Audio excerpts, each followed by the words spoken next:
Hello, everyone, and welcome to Honey Badger Radio. My name is Brian. I'm here with Allison, and this is Maintaining Frame number 64.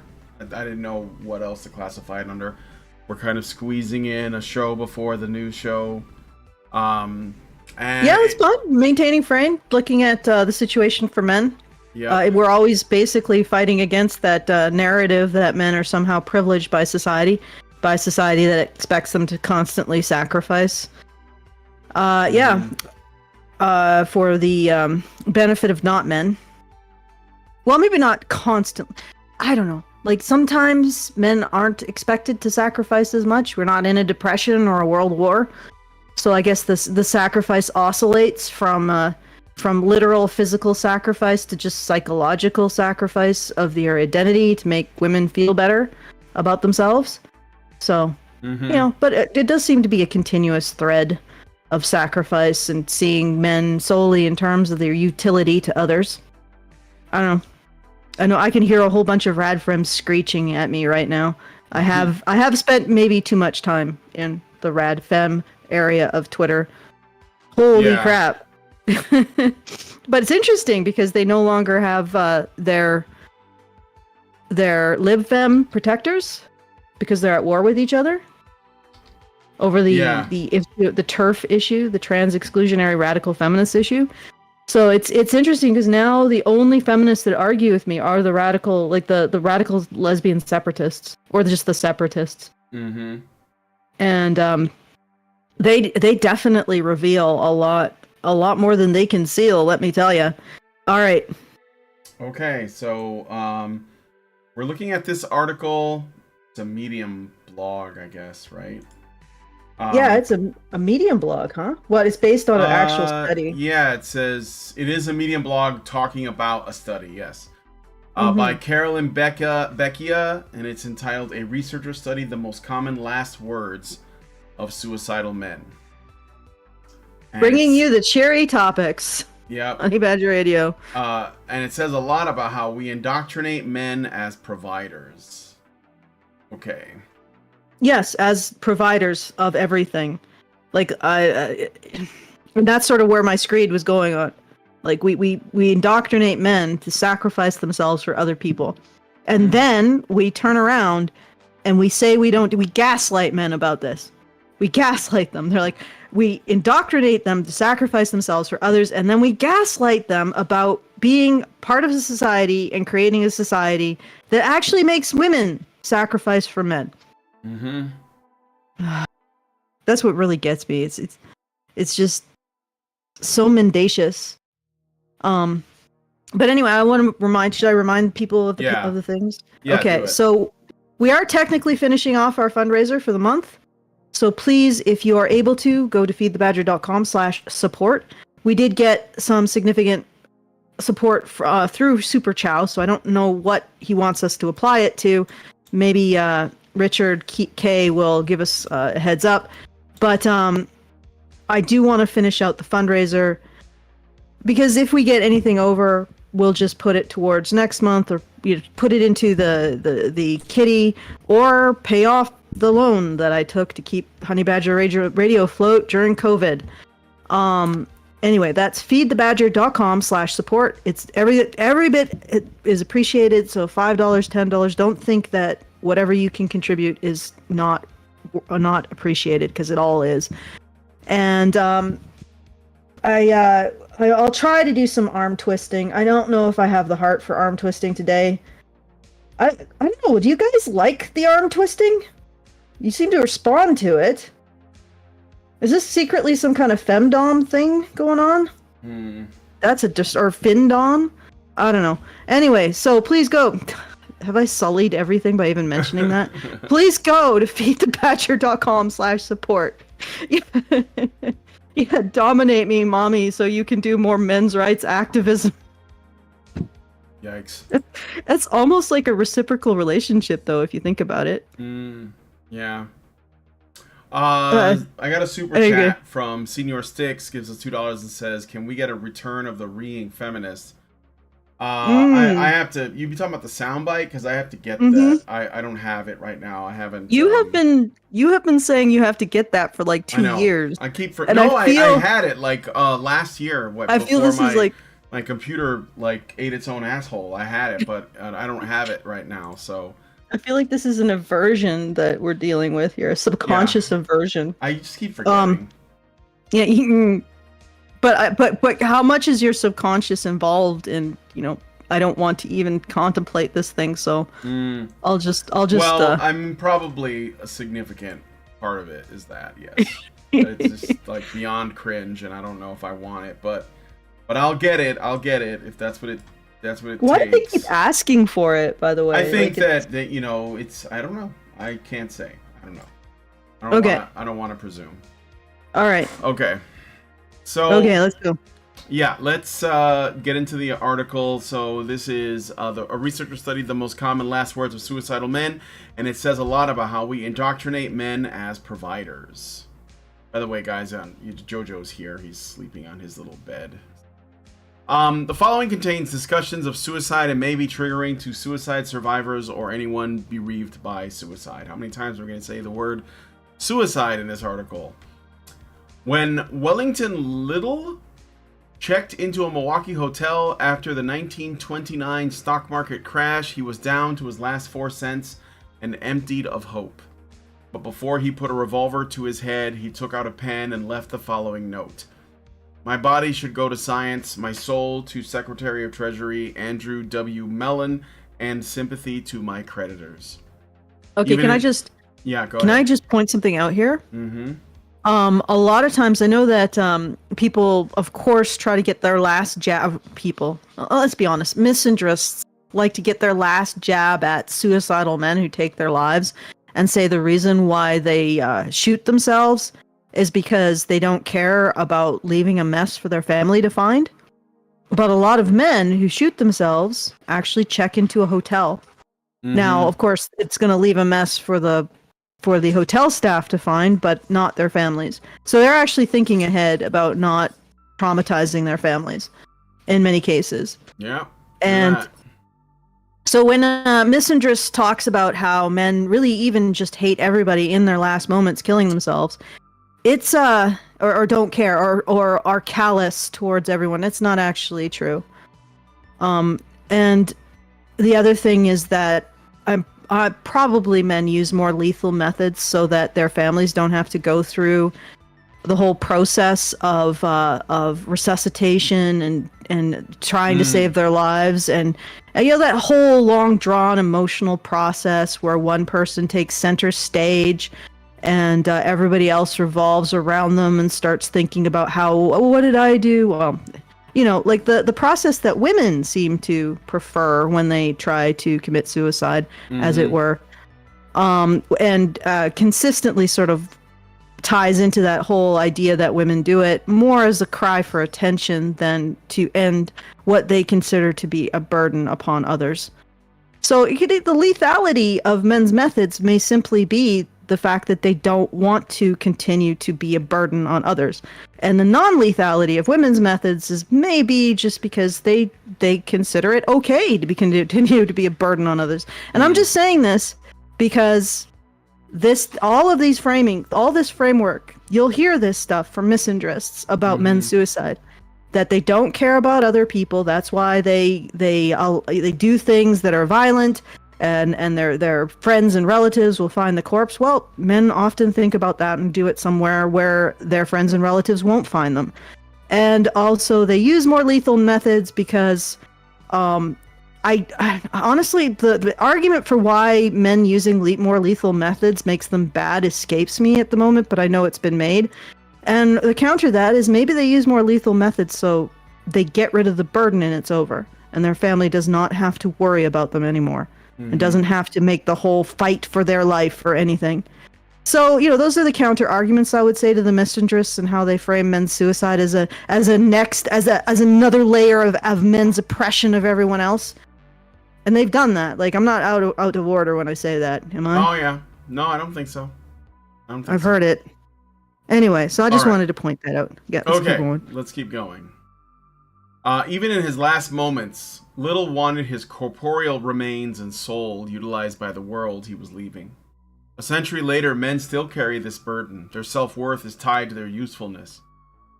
Today we call How many these... times? Wait. Like here, how many... Okay, Sorry, go ahead. No, it's okay. Go ahead. How many times what? How many times have we said this? Like, when we have this discussion about suicide, and it's the feminists. Like, I don't want to single out groups of people, right? Except for the commies. I don't want to single out groups of people for a proborum. But the truth is that if feminists didn't exist, a lot of these arguments, or all of these arguments, all of these anti-male arguments wouldn't exist. They are from feminists.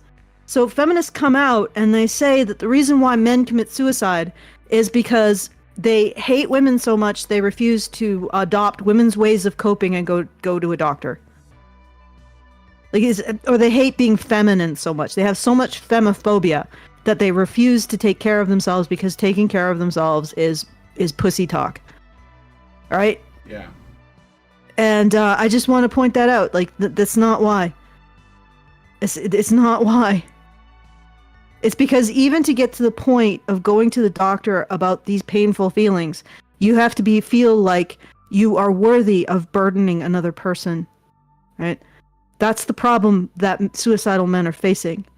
They don't want to be a burden. So they don't go to the doctor because that would be... Well, most of them do actually go to the doctor before committing suicide. So that's one thing. They go to the doctor, they go to social services, they go to the therapist. So they are reaching out before killing themselves.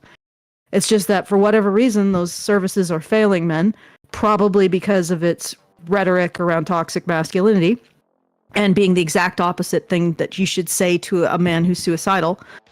But also,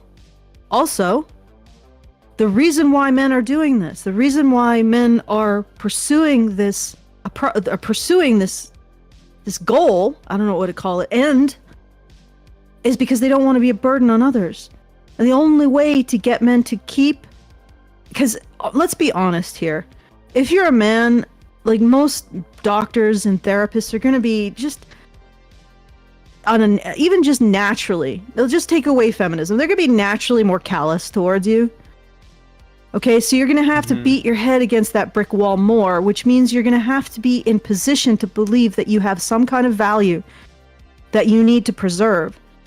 And if all you're thinking is, I am a burden, you're going to just go once. The therapist's going to just indicate through his feminist training that you are indeed a burden on the world, and you're just going to off yourself.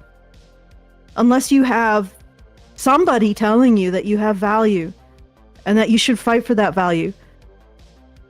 Just by virtue of being, of living, of just existing, you have value as a man. And if nobody's saying that, how do you overcome this belief that all you are is either useful or useless? Okay, I just wanted to say that. All right. Yeah, fair enough. Maybe this was the wrong article to do for the final fundraising stream. Cause, I got a super chow. Plain Dane gives us $5 and says, Brian, you never told us who she was. Who was? Woo! Who got the voice acting job? Also, can you please add the why pastor meme to the soundboard? Thanks for what you guys are doing. Alright, I'll answer the question if it gets us donation. So, the person who does the giggling badger chan sounds is NC Clark, who also known as Sour Grape, which we used to have on the show. Yeah, Sour Grape. Oh, she still talks to us? She talks to me. Okay. She used to live in the enough, Chicago area. I mean, I don't know. I mean, like, you know, I mean, she still knows who we are, and I think she still likes us. So, yeah, Sour Grape. Fair enough. NC Clark is her real name. So, and as for the pastor meme, Why? I do have that. So, Why? The pastor but, meme. Yeah, it's a pastor saying why a bunch of times. It's pretty funny, but I for whatever reason you're not able to hear it, but it's okay. I'll fix that. It's probably a setting in my soundboard, but I do have it. So, and you're welcome for what we're doing. Hopefully we can keep doing it. So thanks for the super chow. And then And that's it. Yeah, I think we can move on now. So, Actually, you know what I'm going to do is because we've gotten such a significant number of super chows this month, I think I'm going to reduce the overall goal to 4690. And the reason why I put it up is because we didn't lose some patrons. I had some patrons say, can you put us, one patron was getting a foundation laid for his mini house, and another patron was moving to a different city. So I had to put a large amount of patron support on hold. But since we got quite a bit of super chow income, I could probably reduce it. So I've updated it. It's now at 4690. And that means we have $690 left to go. So if you are able to help us out to get through to the last bit of that, that would be greatly appreciated. And I want to run this out to the end just because I think that I want to make sure that Honey Badger Radio is able to continue, and to be able to meet our goal every month is really important to that, for obvious reasons. And I'm actually sort of regretting choosing this particular article to do for the final fundraiser because it's a little clashy. You know what I mean? Yeah. I mean, but it's okay. At least there's always you can always put a positive spin on it. I think you can say, well, at least they're talking about it. Oh yeah, I mean it is. There is some really good in this article. I mean, it's groping towards something. It's still not there yet, perhaps. Maybe someone, with a little bit more of a heart, passion, can get us there. That has the reach. But okay, so today we call these utilitarian men good providers. And while society ties itself in knots, defining what it means to be a provider for many men, it comes down to feeling useful. Can I just say from the earlier paragraph, she says men still carry the burden that their self-worth is tied to their usefulness. It almost sounds like she's kind of blaming men for that, that they shouldn't have their self-worth tied into usefulness. I think that I don't know that men look at it as, I don't know, I'm not sure about the wording, I'll just say that, but anyway, so for many men it comes down to being useful. Unfortunately, when men are asked to lie down in this procrustean bed, many respond in one of two dangerous ways. A, they work themselves to death, clearing hurdle after hurdle in a relentless pursuit of some bogus hegemonic definition of masculinity that eventually kills them earlier than women. Or B, they emotionally withdraw and quietly stew in depression, resentment, and the fear that their contributions will never be adequate, or at least never enough to attract a life partner or obtain societal status. This withdrawal partially explains why the sex rates have dropped in young men, but not young women. Well, they are dropping in women too. Oh yeah, they are dropping significantly. Women are now more sexless than men, I think. Yeah, there is that, but women can have sex a lot easier than men. So maybe the access that's is a surprise. Different.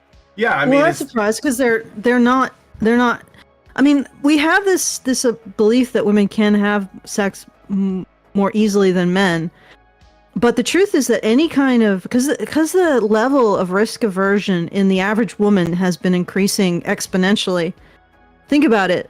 If you are so terrified, you're not going to have sex, and it's not necessarily because you don't want sex. It's because you're terrified about any of the process to get it. And the more that men don't approach women, the more women have to approach men, and they're not going to do it. So they'll just sit there like a female marijuana plant, stewing in their own sexual frustration because they're too afraid to take matters into their own hands, so to speak. Yeah. And so the idea that, I don't know, women are willingly opting out of sex. Well, yeah, I mean, if they were, because men sort of approach this issue in terms of their own thinking. Oh, well, I mean, if I had a woman's vast array of options, I would be drowning in sex. But you got to think about it from a woman's point of view. Mm-hmm. You can't handle any kind of rejection. So you can't approach a man to ask for sex. you can't handle the idea of maybe meeting a strange man who hasn't been vetted by by anyone that you know. So you can't really get on the internet and do that. And I mean, the sheer level of fear response in the average woman now is caging her into a sexless existence. And I mean, it really struck me that like a couple episodes ago, we talked about the PragerU's. I think it was PragerU. Mises. Was it Mises? No, it was a What? libertarian outlet. You talking about the libertarian? the Tom Woods Yes. show? Okay. You know what? I just labeled a bunch of, I think, libertarian things and didn't get the right one. Mises is definitely a libertarian. I don't know what you said. Prager? I mean, but anyway, Yeah, maybe. Go ahead. Okay, but the Thomas Woods. The guest talked about how it's actually requires more courage for a woman to get married and have children and have a family, or even just get married, to open herself up to loving another person than it does just to get a paycheck. It actually requires more courage. And he's right. And it also requires more courage for women to avail themselves of the sexual options that men think they have. Well, women don't have them if they're too terrified to use them. So it's like men are cock blocked by the whole artifice, the whole edifice of how society structures this thing. Like, they're cock blocked by how they're constantly being advertised as horrible and toxic.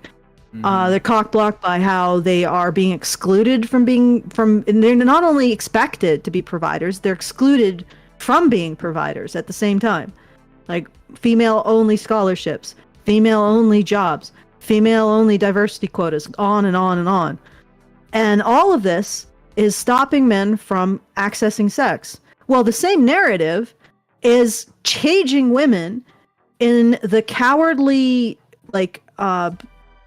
isolation cell, where even though they have the opportunity to pursue all of these avenues for relationships and human connection, they don't, because they're too scared.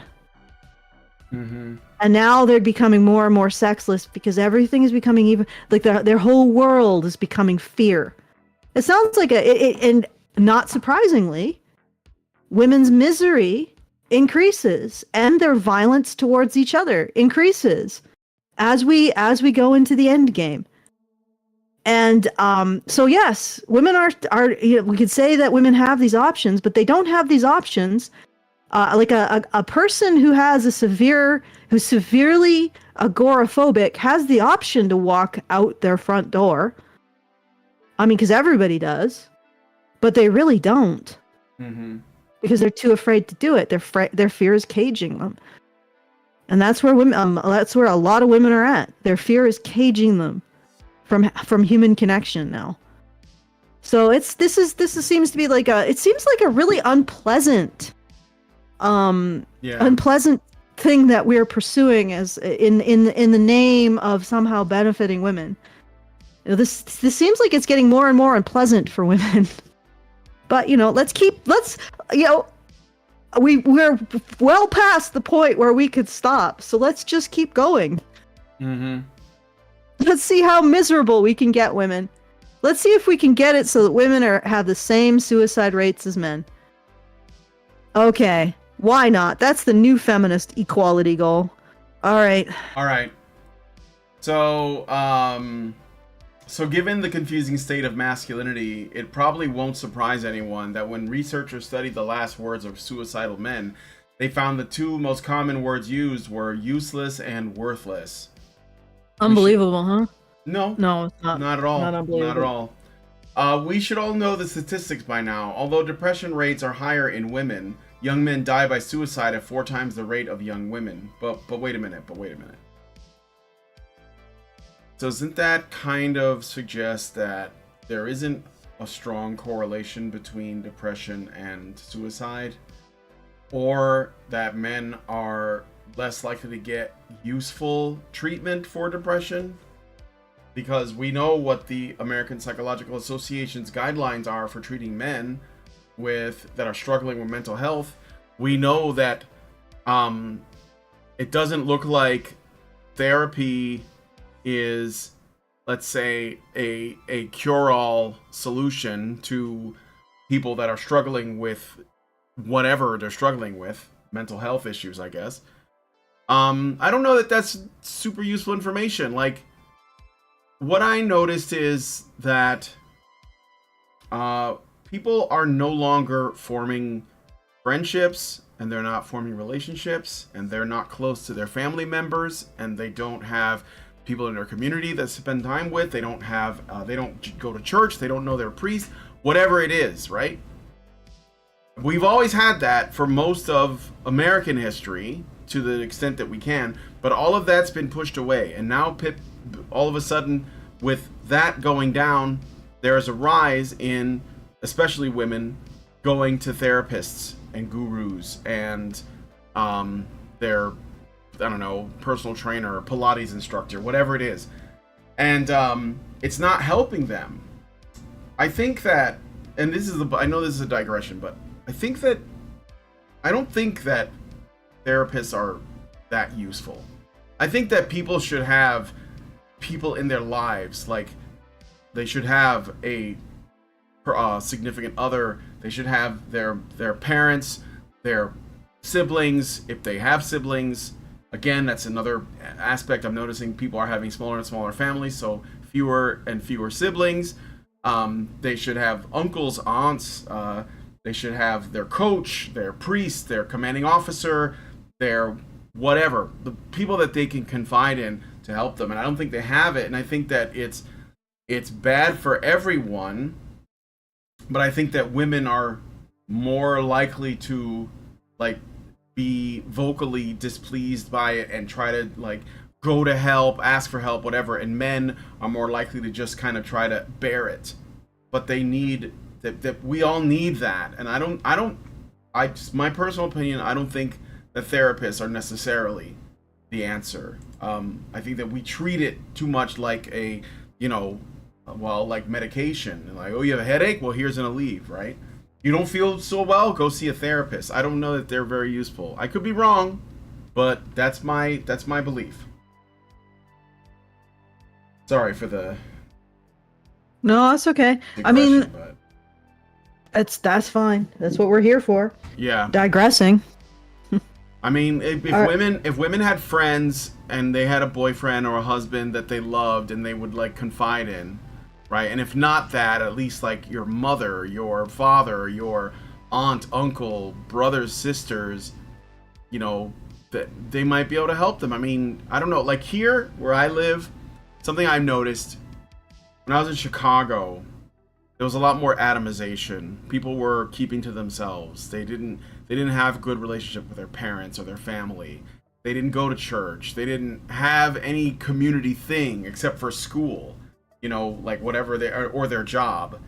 And it sort of like centers your life around those things, which are, I think, less important. I mean, it's important, but it's not as important.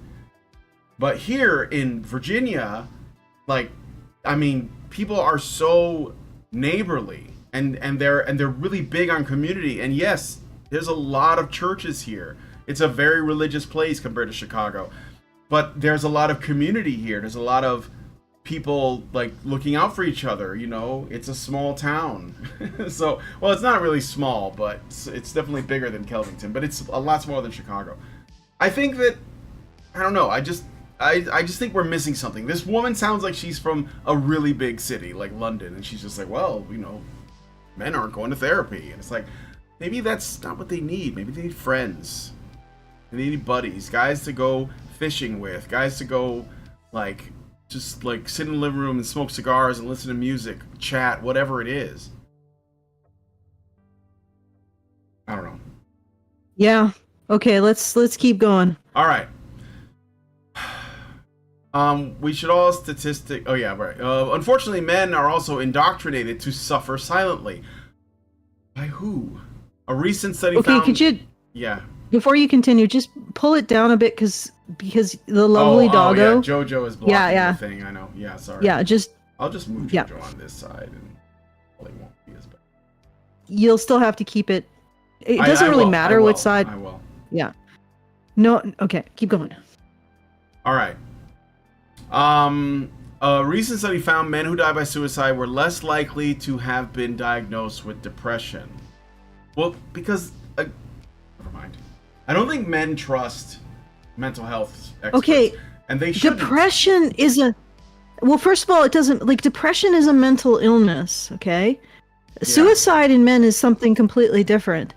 It's when, in my opinion, I might be completely wrong, but this is what I've based on all of the evidence that I've read. And I've read a lot of evidence, and I have a much more open mind, shall we say, about social pressures on men than a lot of these individuals. Okay, suicide appears to be when the usual coping skills that men have, which is to exteriorize and to, not in a bad way, but to look at what they can do, just start to fail them. And it's not an issue of toxic masculinity or they don't want it to be female. Well, first of all, nobody should have to behave in a certain way to get access to the resources they need. It's never. I don't think it's rarely the patient's problem. It's usually practitioners. But the other thing is that their role, I mean, and nothing informed by feminism can help men overcome this. Mm-hmm. Their role is to protect and provide for others, to be useful for others. And when they feel that they've failed in that role, it becomes a force multiplier. They get into a negative thought spiral that they cannot stop. Right? And they can't stop it because they're never told that they have value in and of themselves. And I know that like a lot of people will resist this, but in my experience, if you tell a man who's struggling with this negative thought spiral, no, you have something worth fighting for inside you, it doesn't turn him into a useless potato. He actually just digs deeper and fights harder. Okay? And so we have a society that not only doesn't tell men that they have any kind of inherent worth, but also tells men that their primary influence on every other person in society, that would be women, is negative. So they are, if they do not achieve, if they're not currently achieving some kind of benefit, then they are a burden. Like if men are not curtain, okay? So it's more than society says men need to be a provider and protector. It's that when men are incapable of fulfilling that role, society, the only thing left to them is oppressor and burden, in which another word for oppressor is a burden on another person. So when men stumble, they have nothing. No story about how they have any kind of worth outside of being a provider and protector. The only story that they have is that they are an oppressor. That inherently, this is the only consistent thing that men are without doing anything, which is oppressive. Am I not wrong? Mm-hmm. Like if a man does nothing, feminism says he's oppressive. And there is no way that you can get away from this. Because this is the predominant message about men. Absent anything else, any activity that a man is doing, any ideology that a man is doing, the only thing that feminists will say about men, just as a category, is that they oppress women. And I would call them misandrists. Okay, let's call them misandrists because this is misandry. The only message that men have about themselves, just as a category, is that they oppress women. So this whole construct of feminism cannot solve this issue of male suicide, because all their messaging is if you're not providing, protecting for a woman, you can be if you are providing for a woman, you're an oppressor. But you have to provide for her, because if you're not providing for her, you're taking advantage of her. Okay? If you have any beliefs that aren't in line with feminism, you're oppressing her. Okay? If you don't take action in a way that we tell you to, you're oppressing women. All right? That's their messaging. And when you're not doing those things, you're oppressed. That the only thing left to you is that you're an oppressor as a man. The only definition is that you're toxic. The only masculinity is toxic, and your only action is oppression. That's the only thing that you're given. That's the racial stats for men at birth. You get, is that an appropriate way of putting it? Mm-hmm. You know, you get points in oppression, and you get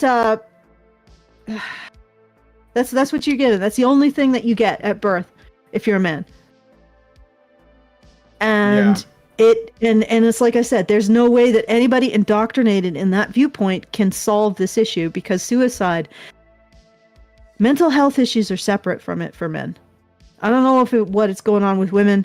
It seems like every woman is diagnosed with depression, so it seems irrelevant now. But for men, suicide isn't necessarily an issue of mental health.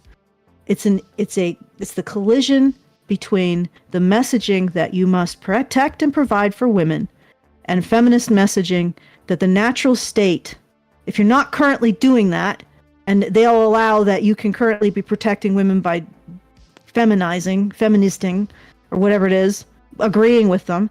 If you're not currently doing that, then you're oppressing women. So those messages, there is no room. There's no room for men to take care of themselves in those messaging. And that's the problem. It's not a mental health issue. It's a societal messaging issue. And nobody wants to address it. Nobody wants to recognize it. Instead, what do feminists do? They just blame men more. Oh, you're committing suicide because you're just so patriarchally oppressive that you won't embrace women's superior ways of knowing. And they deny the whole construct. What's the feminist message? Oh, men would construct a society for their own benefit at the expense of women. Men would only ever burden women more. So it's constantly going back to this idea of his man as a burden if he does anything for himself. I mean, feminism teaches men to kill themselves. I'm going to lay that out there. Mm-hmm. Maybe people will be like, "Oh, listen, you're taking it too far." Well, explain it to me. Like feminism literally teaches men that their natural state is a burden on women. And what are the two things that suicidal men say? I'm useless and I'm a burden. Yeah. And then feminism blames men for feeling useless and a burden and killing themselves as a result of this. Yeah, this was okay. All right, I got a super chow from Plain Dane. Thank you, Plain Dane. Woo! And Plain Dane says, I feel like for $5, I feel like the only reason people would even care about suicide, specifically male suicide, is because a man can no longer generate money for the government to steal, aka tax. Yeah, probably in the abstract. I mean, I'm sure that there are people in that man's life that are going to be impacted, like not just financially, but like, you know, like his kids, if he has any, and hopefully his wife. I mean, I don't know, maybe, but I think that there will be people, you know, looking at like how it impacts the GDP. So, you know, Okay, I actually have a question for you guys. I chose a really depressing topic as the final sort of fundraising stream. Should I continue the fundraiser? Are you guys going to help out with it, or do you not want to help out with it? That's okay. I mean, no pressure. I really feel bad about arm twisting with this article, I think is the problem. And I don't know, maybe that we could do a chaser that's not quite as difficult. Like, do you get what I'm getting at? Like, oh, I get it. I don't want to ask for more from men when going through this particular article. So just tell me if this is like uncomfortable, in which case I'll just like I'll deal with it, you know. All right. Well, all right. I can put it in as a poll. Yeah, should we continue to the end of this fundraiser, or do you want me to just close it off and end it?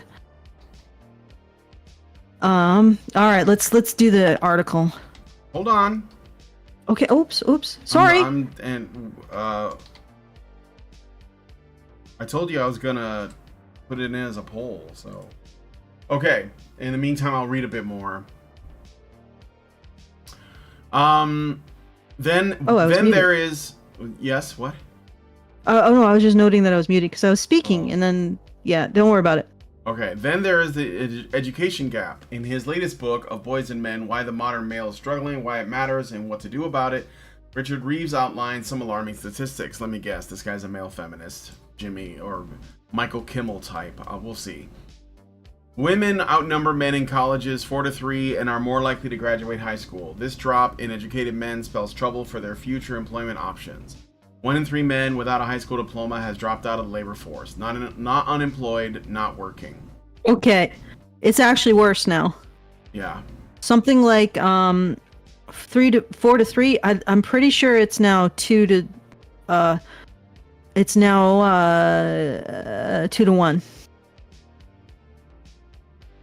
Yeah. And the graduation rate is even worse. So men are leaving colleges, and they still dominate in those degrees that are probably going to end up making money, but they're no longer going for like the humanities or the arts or anything, because God forbid our most risk-taking people be part of pushing the envelope of human expression, right? Am I right? Mm-hmm. No wonder art is crap now. Anyway, so this has gotten worse. These statistics have gotten worse. Yeah. Okay, let's although I'm not crazy about these metrics, because again, like the depression thing, I mean education. I mean, yeah, there's a gap, but education kind of sucks. So yeah, maybe the men are the honestly, ones that are winning out in this. They're not going into like 6 figures of debt for a useless degree. I'm not saying all degrees are useless per se, but I think there's enough useless degrees that it should call into question the whole concept of universities and education to begin with. When a man can just go into a trade and learn under someone else, like we used to do, like as an apprentice, or they can go into something that is functional and like electrician or plumber or whatever, and make a lot of money. And maybe it doesn't necessarily have to measure their intellect, with a piece of paper. Maybe that's not, I mean, most people can't do that. So women getting more degrees doesn't really mean anything, except that their standards are going to go through the roof because they think they're bought into this idea that a man that's deserving of their time and attention should also have the same or a higher degree, and that they should be making more money. So it's almost like you created the girl boss, and now the girl bosses are looking for a man that's a bigger boss than them because they don't actually want to be, the breadwinner in most cases. And they're not finding anyone because nobody meets their criteria, and the men are, they're excluded that don't have that. So I don't know. I think that these people they make a mess of everything. Yes. And well, then, what a surprise! And then men and women suffer, and they blame women's suffering on men, and they claim that men are the problem, but they continue to just, again, this woman, she's putting stock in things that are not proven to actually function in the way that she claims. You know what I'm saying? And yeah, I know. And what else is interesting to me is that I noticed that you did a video on the phenomenon of the lazy girl job, right? Oh yeah, that was an after show. Yeah. Yes. So there's now an resurgence of women laying flat that just want to do jobs that just get by. So what these individuals, and incidentally, once again, I'm not sure who made the brilliant decision to hand defining the relationship between men and women to a bunch of radical lesbian separatists, but it happened. Yeah. We're doing that now. But there's a bunch of women now who don't want a girl boss, who don't want to take the reins and make the necessary sacrifices to be high powered. Or they're just admitting that that's what they always wanted, and they just have regrets. But here's the thing. Like, when you look at hunter-gatherer societies, it's men's productivity that incentivizes women's productivity, which incentivizes men's productivity. So when you destroy the relationship and the reward system between men and women, you don't get girl bosses. You just get demotivated men and women.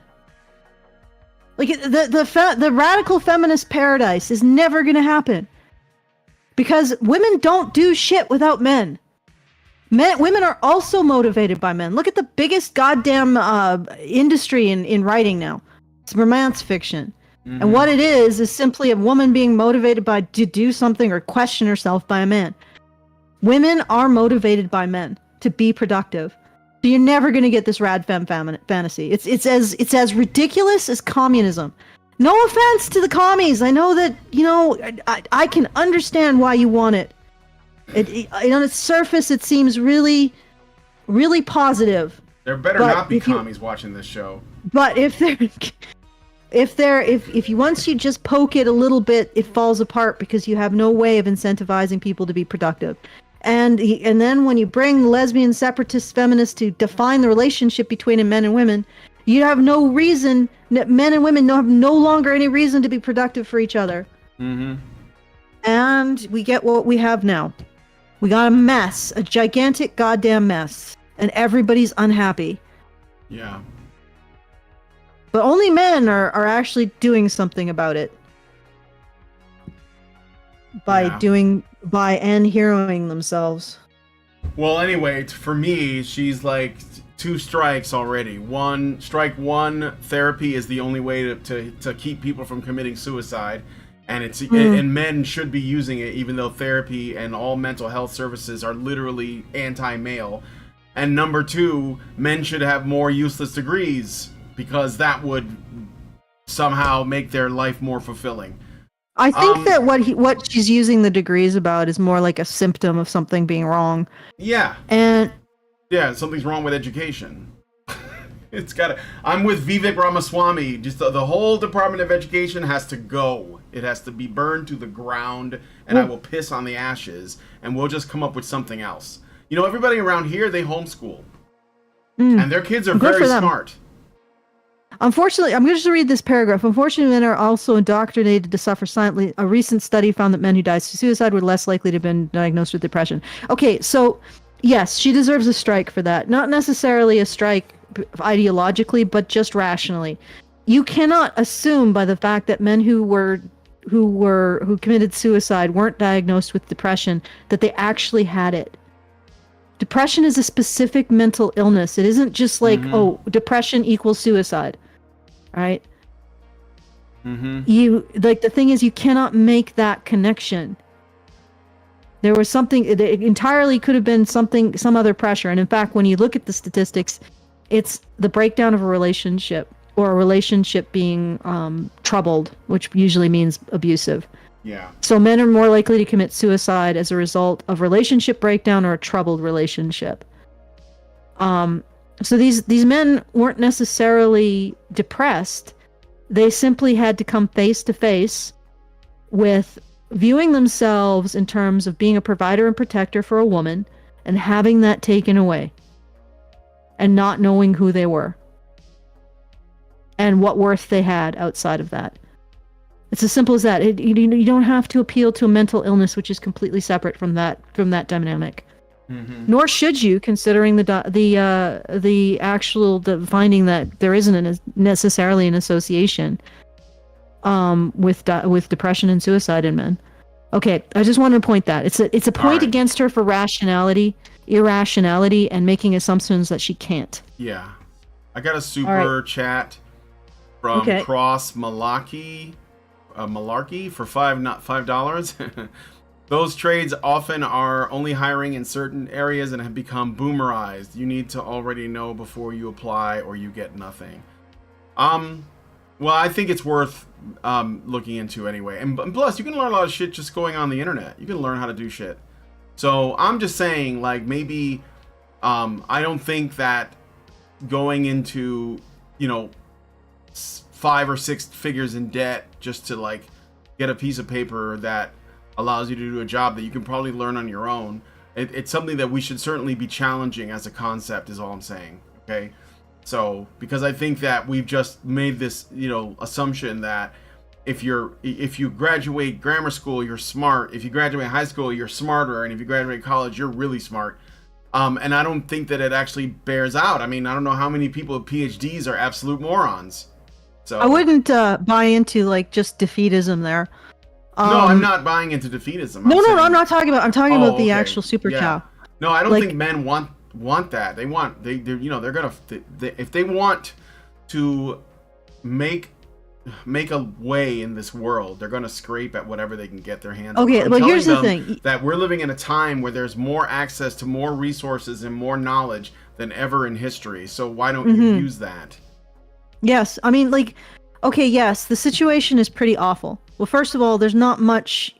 If you're going to go to college, go to get a degree that'll make money. Obviously, avoid interacting with women as much as possible. If you're going to consider a trade instead, if college isn't of interest to you, and yes, you will probably have to apprentice. You'll probably have to start from the ground up. But at the other hand, at the end of the day, when you're part of an industry that's actually responsible for keeping society running, you'll get a sense of purpose from that may be very beneficial to you. And it will be completely separate from a relationship with a woman. And I think that's important as well. Yeah. And just know that if you do get a job in some essential service, basically that's not like being a financial courtier to the Fed, you are providing a valuable service to society, and that's important. And take some, like your truck driver, lineman, lobster fisher, forklift operator, warehouse slinger of things, all of that physical work needs to be done, and it's mostly being done by men. Physical, dangerous, and unpleasant. It's mostly being done by men, and it's mostly being done by men because they're men. Yep. And it's vitally important. Yep. And I mean, whenever I go to the city, I always observe like the crews operating, and there still is a bit of that kind of male mentorship going on with the construction crews, and which is you might find that to be very heartening as well. Just I hate to look at anything positive from the Barbie movie, but to have Ken actually stop identifying Barbie as a source of his self-worth is a good message. All of the rest of it is massively confusing. I still don't understand why anyone would make anyone pledge allegiance to that mess of contradictory themes, but that is a message that I think that we could take from it and throw everything else out. Yeah. Just don't hang your hat on a woman. Don't hang your hat on having one. Don't hang your hat on providing for one. And I know that's really difficult, but this is the Verdun. This is like the beaches of Normandy. This is the depression for this generation of men. Is just that is learning to not do that in a world that's taught you that over and over and over again. Okay. All right. So I just want to say that message. This. Oh, do you have something? What? No, I don't have anything further. Okay. I just want to say I do have a super chow. I'm going to read it, but before I do, I looked up this guy Richard Reeves, who wrote this book, A Voice of Men: Why the Modern Male is Struggling and Why It Matters and What to Do About It. He's a male feminist, just like I predicted, because the only men that speak on men's issues that like the media will give any airtime to are male feminist men. As long as they put women first in every instance, and when men are brought into the picture, they are brought in as men that need to essentially fix themselves because it would be better for women. That's going to be the guy all the time. And I have some evidence of this. He has a website, richardreeves.com.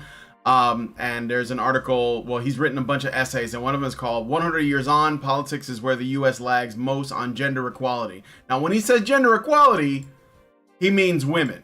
He means not enough women. Not enough women in power, has to change.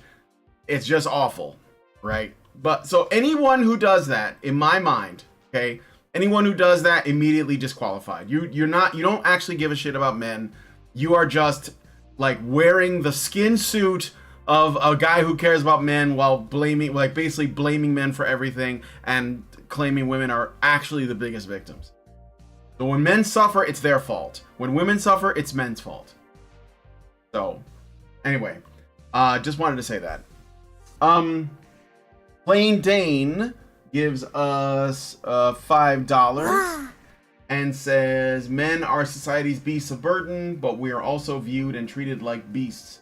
Feminists come along, grabs us by the wrist, and forces us to punch ourselves in the face while yelling, "Why are you hitting yourself?" This is what I think when I hear them spew terms like toxic masculinity and patriarchy.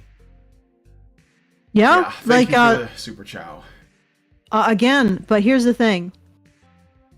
You know that you can create a society and you can be motivated by the fact that you're also taking care of other men. I mean, think about it. Mm-hmm. You know, you might be beasts of burden. You know, you might be doing the jobs that need to get done, but you're not just taking care of women. You're also taking care of other men. Maybe that's too homosexual. Like, this isn't just a situation where, you know, women will suffer if men don't do these jobs. But the thing is that look at the Survivor Island. Okay, those guys were having a blast, and what were they doing? They were just working together to make a world better for each other. Is that gay? I don't know. No, I don't think men think that it's gay either. I think that feminists would try to like make it look gay to try and disgust men, but no, I think men know the difference between, you know, male bonding and friendships and like an orgy. I think they know the difference. So, okay, all right. So, and regardless, you know, I'm not going to judge whatever. The whole idea of that island that the men were on, and they were just doing their thing. Yeah. And they were making life easier for each other. It's not what women were doing, but that's what men were doing. Yeah. So can you be motivated by realizing that your job is making life easier for another man? I mean, if is that possible? Does it always have to be for women? Is what I'm getting at. And yes, I know that men are very powerfully motivated by women, but I don't know what to say. Like, the average woman seems to not really want a man. She's been brainwashed. I mean, she lives in absolute that she doesn't need them. Well, I mean, the thing that I've heard most about happiness is that single women are happiest. They're not. Mm-hmm. Married women are twice as happy as single women. Yeah. And yet, what is the predominant thing? They dodged all of the evidence that married women are happier. Found the one guy who interpreted the statistics in an idiosyncratic way unique to him to find out that single women, oh yeah, they're actually happier. And it's like, no, they aren't. So yeah, women are not happy without men, period. But for whatever reason, they've got this huge stick up their ass. And they don't want to acknowledge it anymore. Even married women are like har-har-harring to themselves about that statistic. Oh yeah, Harold just makes me miserable. I'd be happier without him. Har har har. Like, I try to explain things in such a way that women retain some kind of sympathy, so we understand, you know, the pressures that they're under. But I'm starting to get to the point where I can't anymore. This behavior is despicable. I mean, and then there's all the women who are constantly talking about, oh, but domestic violence and rape. And I'm like, I look at that and I think, you know, I can show them the statistics that should make them question, at the very least, the idea that men are the vast majority of rapists. Well, yeah, they are if you define rape as something that can only be done with a penis, which most of these studies do. I mean, they construct this gigantic hatred towards men, or this gigantic anger towards men, using statistics that are manufactured by people who want to overemphasize female victimhood in order to make money, and you show them the statistics that prove that this isn't so, and it's just like bouncing a goddamn rubber ball off a fucking goddamn brick wall. They don't want to know. They want to fucking be angry and hateful towards men. This is what they want. They want to be angry and hateful towards men, and they want to become more and more and more and more and more miserable and violent towards each other. And that's what they're choosing for themselves. And I look at this and I have nothing left for apology for women's behavior. Nothing. I have nothing left to say in apology for this. Except one thing, but I'm not going to get into it because that's not what this is about. I've had a digression, Brian. That's fine. All right. I think I've read all of the super chats and chows, so let's continue. Okay. But what's truly frustrating about the education gap is it didn't happen overnight. Men's education levels began dropping in the 1980s. Why are we finally addressing it now? I don't know, because feminism didn't allow it. Reeves' solution is to redshirt boys, have them enrolled in school a year later to address developmental delays. When I first heard this solution, I balked, but Reeves makes a valid point. We adjusted STEM programs to attract more women, but never changed the education system to address the boys who lag in emotional intelligence.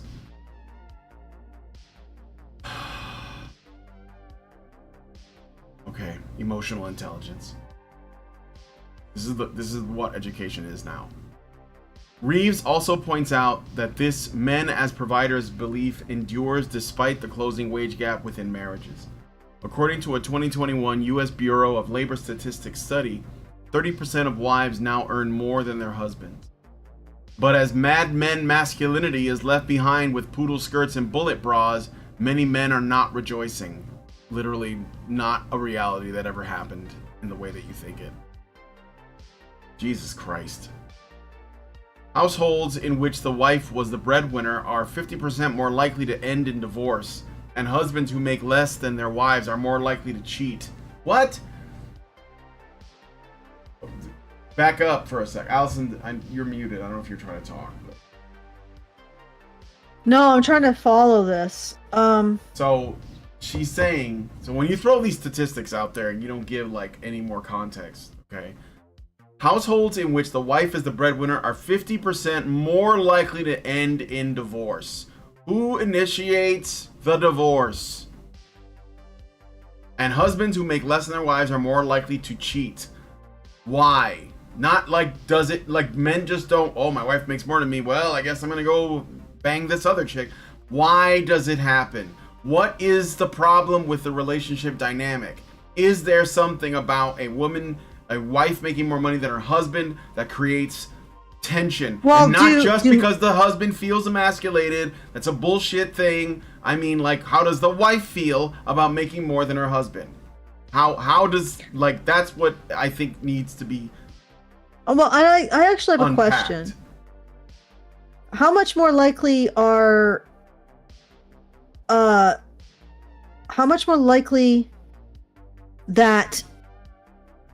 the wives are also to cheat?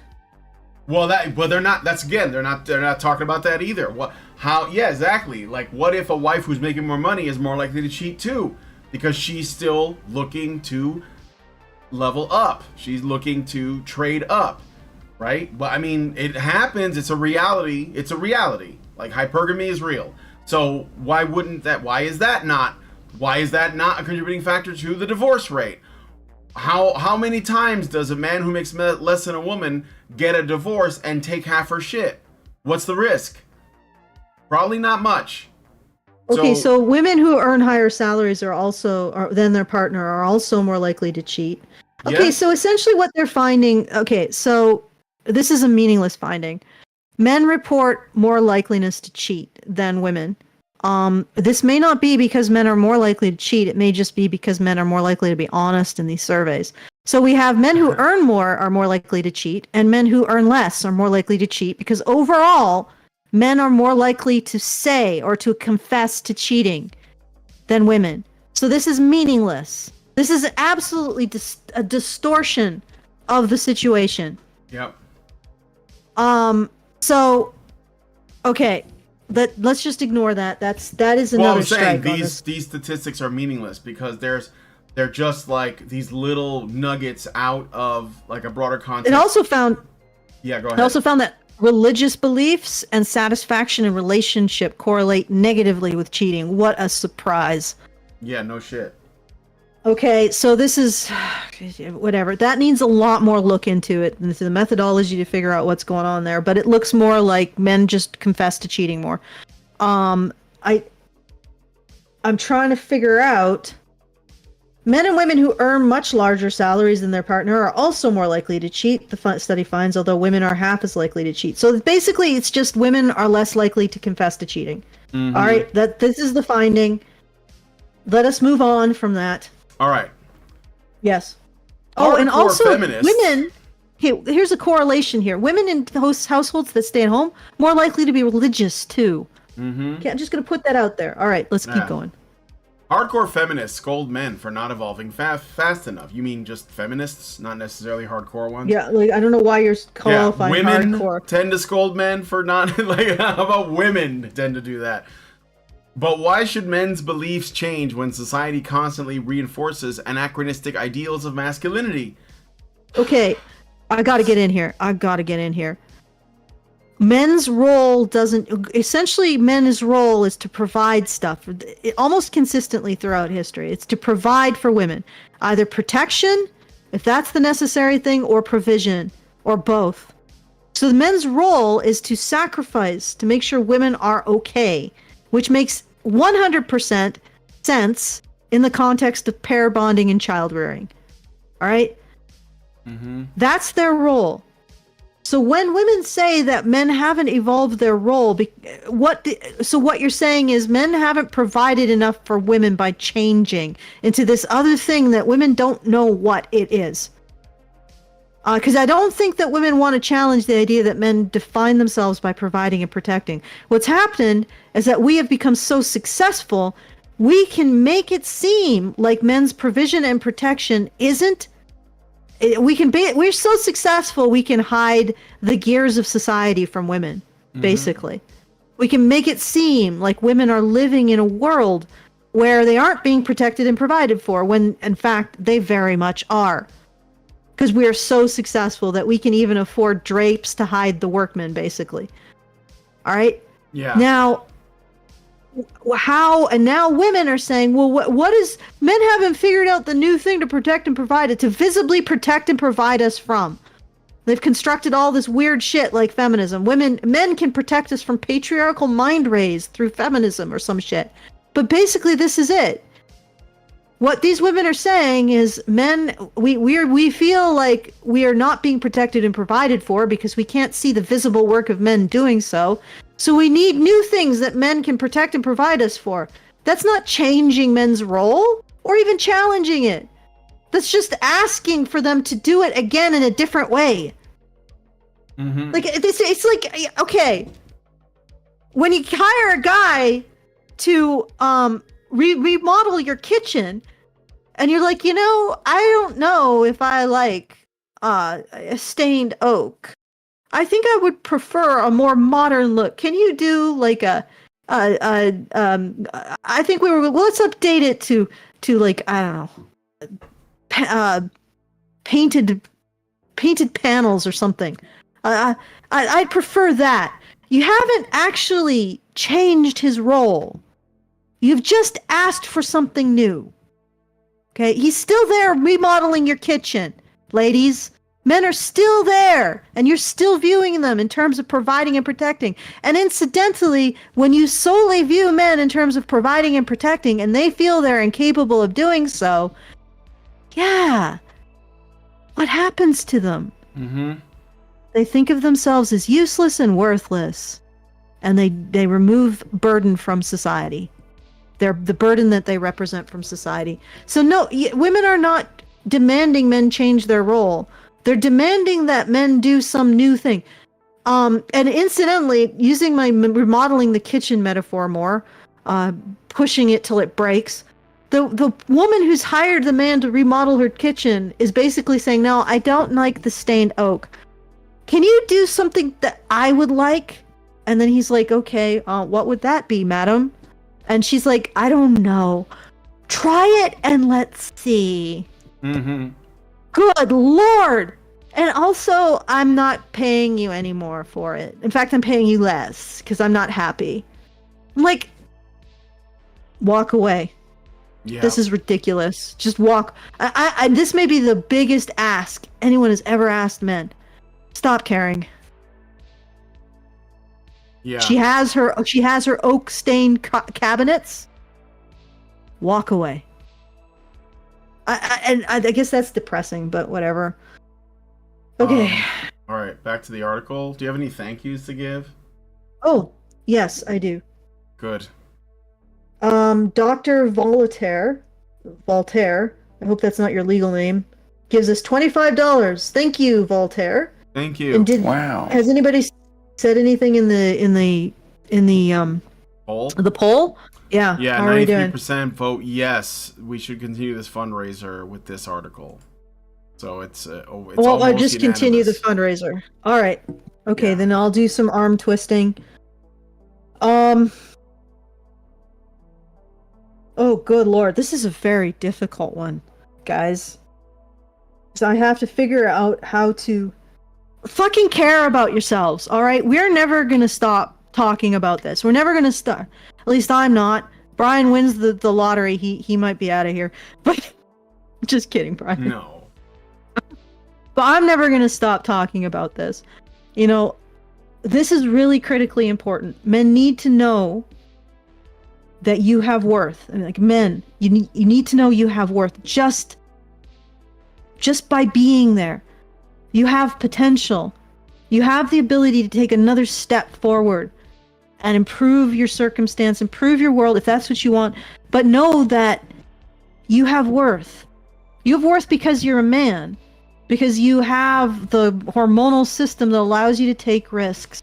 And maybe the biggest risk in your life will be to try to find value outside of being a beast of burden for women. But take it because you deserve that. You deserve it for yourself. And if you can't do it for you, do it for me. Do it for Brian. Do it for everybody who cares about men. Okay? And also consider, like, I'm never gonna not, like, you're not paying me to think this way, right? You're not paying me to look at this world and say, what the hell are we doing to men? Why don't we care about men? Why don't we give them what they need when they fail to live up to our expectations? We give them like a soft place to land, like you still have value. You know, try the mountain again. You got this. Maybe not the mountain. Try something different. We don't do that. We say protect and provide for women or you're worthless. And then we say, but you also don't do that because you construct a society. Like, we demand this of them and we gaslight men about it. And that you're not going to be paying for me, because I will always think this way, because I walked through all of the evidence and I came to this conclusion over a lot of research, analyzing every single argument that feminists make that men are oppressive. That men aren't defined by caring about women, are instead defined by oppressing them. And I have come to this not even from a position of I care about men, but simply from a position of what is reality. And you cannot argue me out of that without arguments. You can't do it by beating on me with insults. You can't do it by putting money in front of my face and saying, well, if you believe this, you'd actually have 5 times the salary in a freaking office in Manhattan. No, this is reality, and reality, I'm not walking away from it. So you can't pay me to say these things. You can only pay me to say these things every day. You see the difference? Yep. To be able to say these things every day, to be able to make sure that there's someone out there telling men that no, you're being gaslit. You actually are motivated by caring about women. You are motivated by protecting and providing women. You're being gaslit when feminists say, oh, men would construct a society for the benefit of men at the expense of women. Bullshit. This would never happen. Ever. This is gaslighting. At the same time as feminists rely on the very construct that they say doesn't exist. Men caring about women. And there's nobody who could pay me to say this if this wasn't the truth. Nobody. I have repeatedly, when there are people who give us money and say, oh, well, will you do this or will you say this? I'm like, yeah, screw you. No. Take it back. I'll give you a refund. So you cannot pay me to say this. This is what I believe. But you can make it easier for me to say this more often with more reach. And also have Brian here by my side, making sure that I don't go completely insane. So please, if you want to make sure that I continue to have Brian, and Brian continues to do this work, and I continue to do this work, and everybody continues to do this work, please help us out at feedthebadger.com/support, because there needs to be a voice out there telling men that they are more than being a beast of burden, and they are, well, even more importantly, to stop the gaslighting. That men don't define themselves. Like, look at this article. Men don't define themselves as oppressors of women. They don't seek to be oppressors of women. They seek to be providers and protectors of women. And when they don't achieve that, they kill themselves. Think about that. And think about feminists saying the opposite. There has to be a voice out there as loud as possible. And I know that I struggle with trying to make this voice louder. Believe me. I don't know. Like, every day I feel like shit that we don't have a larger audience, that we don't have more people listening to us. And I don't know how to make it bigger, make it happen, so that we can reach more men with this message that it is absolute bullshit. If men are willing to kill themselves because they cannot provide and protect for women, how could you possibly ever entertain the idea that they would construct a society to harm women for their own benefit? Look at this.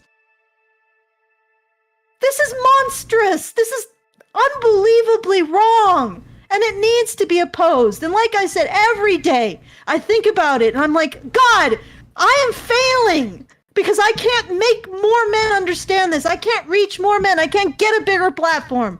I can't make more people understand how awful this is. And how cruel this is. And you know, I feel like, I think about it and I feel like I am constantly failing to make this as big as it needs to be. Anyway, but if you want to make sure that we can at least continue at the size we are, please go to feedthebadger.com/support. And yeah, that would be great. Because as much as horrible as it is to wake up each morning and look and say, wow, this message, I don't know if it's the message or is it me? Am I doing everything wrong? I know what I'm capable of. And I know what I can apply myself to. I'm not really a media person. I'm a researcher more than a media person. Right? So I know that there's gaps in my skills. So I'm doing the best that I can. And I wake up in the morning, I always feel like I wish I could do more. Right? But at the very least, I've done something. 10 years now that we've existed. And it would be great to continue to exist longer.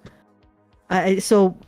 I mean, when I think about knowing that I wish I could do more and then facing not being able to do anything is terrifying. To having to walk away from this entirely would be terrifying. But anyway, so if you want to make sure we can continue to at least talk about these things, I mean, you're never going to be paying me to believe something, but you can pay me to continue to talk about it. feedthebadger.com/support, or be able to devote this much time to talking about it. All right, there we go. There's your arm twisting. I tried to do it in such a way that wasn't mean. I don't know. Anyway. All right. Back to the article, I guess. So yes, back to the article. Sorry. No, it's fine. All right, so, but why should men's beliefs change when society constantly society. Women constantly I'm just, every time I see the word society, I'm just going to say women, because whenever they say society or people or culture or something, they're just trying to avoid saying women. So, but why should men's beliefs change when women constantly reinforce anachronistic ideals of masculinity? Case in point, a 2017 Pew Research Center study found that 71% of Americans believe, quote, it is very important for a man to be able to support a family financially, to be a good husband or partner, end quote. Only 32% felt a woman's financial contribution defined her as a good partner. How was that question framed? I'm not even going to go there. But I bet it's women that would probably agree with that, and that men should be doing it. Well, yeah. I mean, if it was more men, they probably would have put that in there. Yeah, if it was men, they would have said, because it just says 71% of Americans, right? So they didn't specify. I'll read it again with my new replacement thing. So a 2017 Pew Research study found that 71% of women believe it is very important for a man to be able to support a family financially, to be a good husband or partner. Only 32% of women felt a woman's financial contribution defined her as a good partner. That makes a lot more sense, doesn't it? Okay. All right. So actually, you're not off. No, I know because I'm not. The number of 71% of Americans actually is 71% of women. Now, 72% of men believe it's important for a man to be able to support a family financially. But do they believe it? Do these men believe it because that's what they want, or because that's what they know women want? Right. Well, I mean, it is what women want. I've never heard a woman, even a girl boss, say that she wants a husband who stays home, clean, keeps the house clean, cooks dinner, and watches the kids. I've never heard it. And that they should be the ones carrying the burden. I mean, we already talked about the lazy girl job phenomenon that this woman was reporting on. I think it's just reality coming home to roost about what women, the difference between what women are told they want and what they actually want. So, and I think that men know that if they I think the reason why most men are unhappy or are concerned about women that make more than them has everything to do with the woman becoming dissatisfied and leaving him, and any kind of like self-satisfying ego that feminists claim men have for making more. Because if men are making more, it doesn't mean anything if they're giving most of what they're making to women. Oh, which is and what also they're doing. The self-satisfied ego for protecting and providing women. My dog is happy when he does a trick and I'm happy with him, right? Does that mean he's freaking entitled and he's egotistical?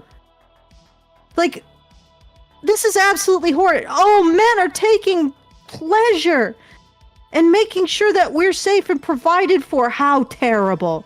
Like, I have no... Slap that out of your mouth, ladies. Like, I'm so fucking tired of it.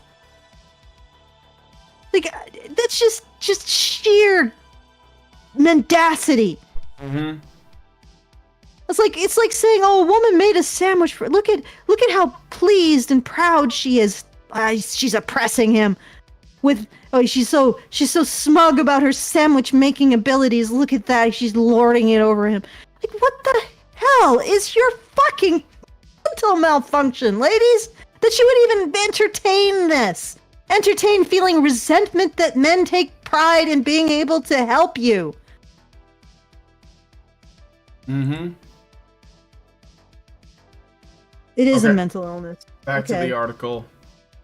Sure. Unfortunately, 81% of men with a high school education or less subscribe to this provider mentality. Sorry. While only 61% of men with a bachelor's degree believe the same. Probably, whatever. Consequently, the men who most believe they should be breadwinners will also be the most likely to feel like failures.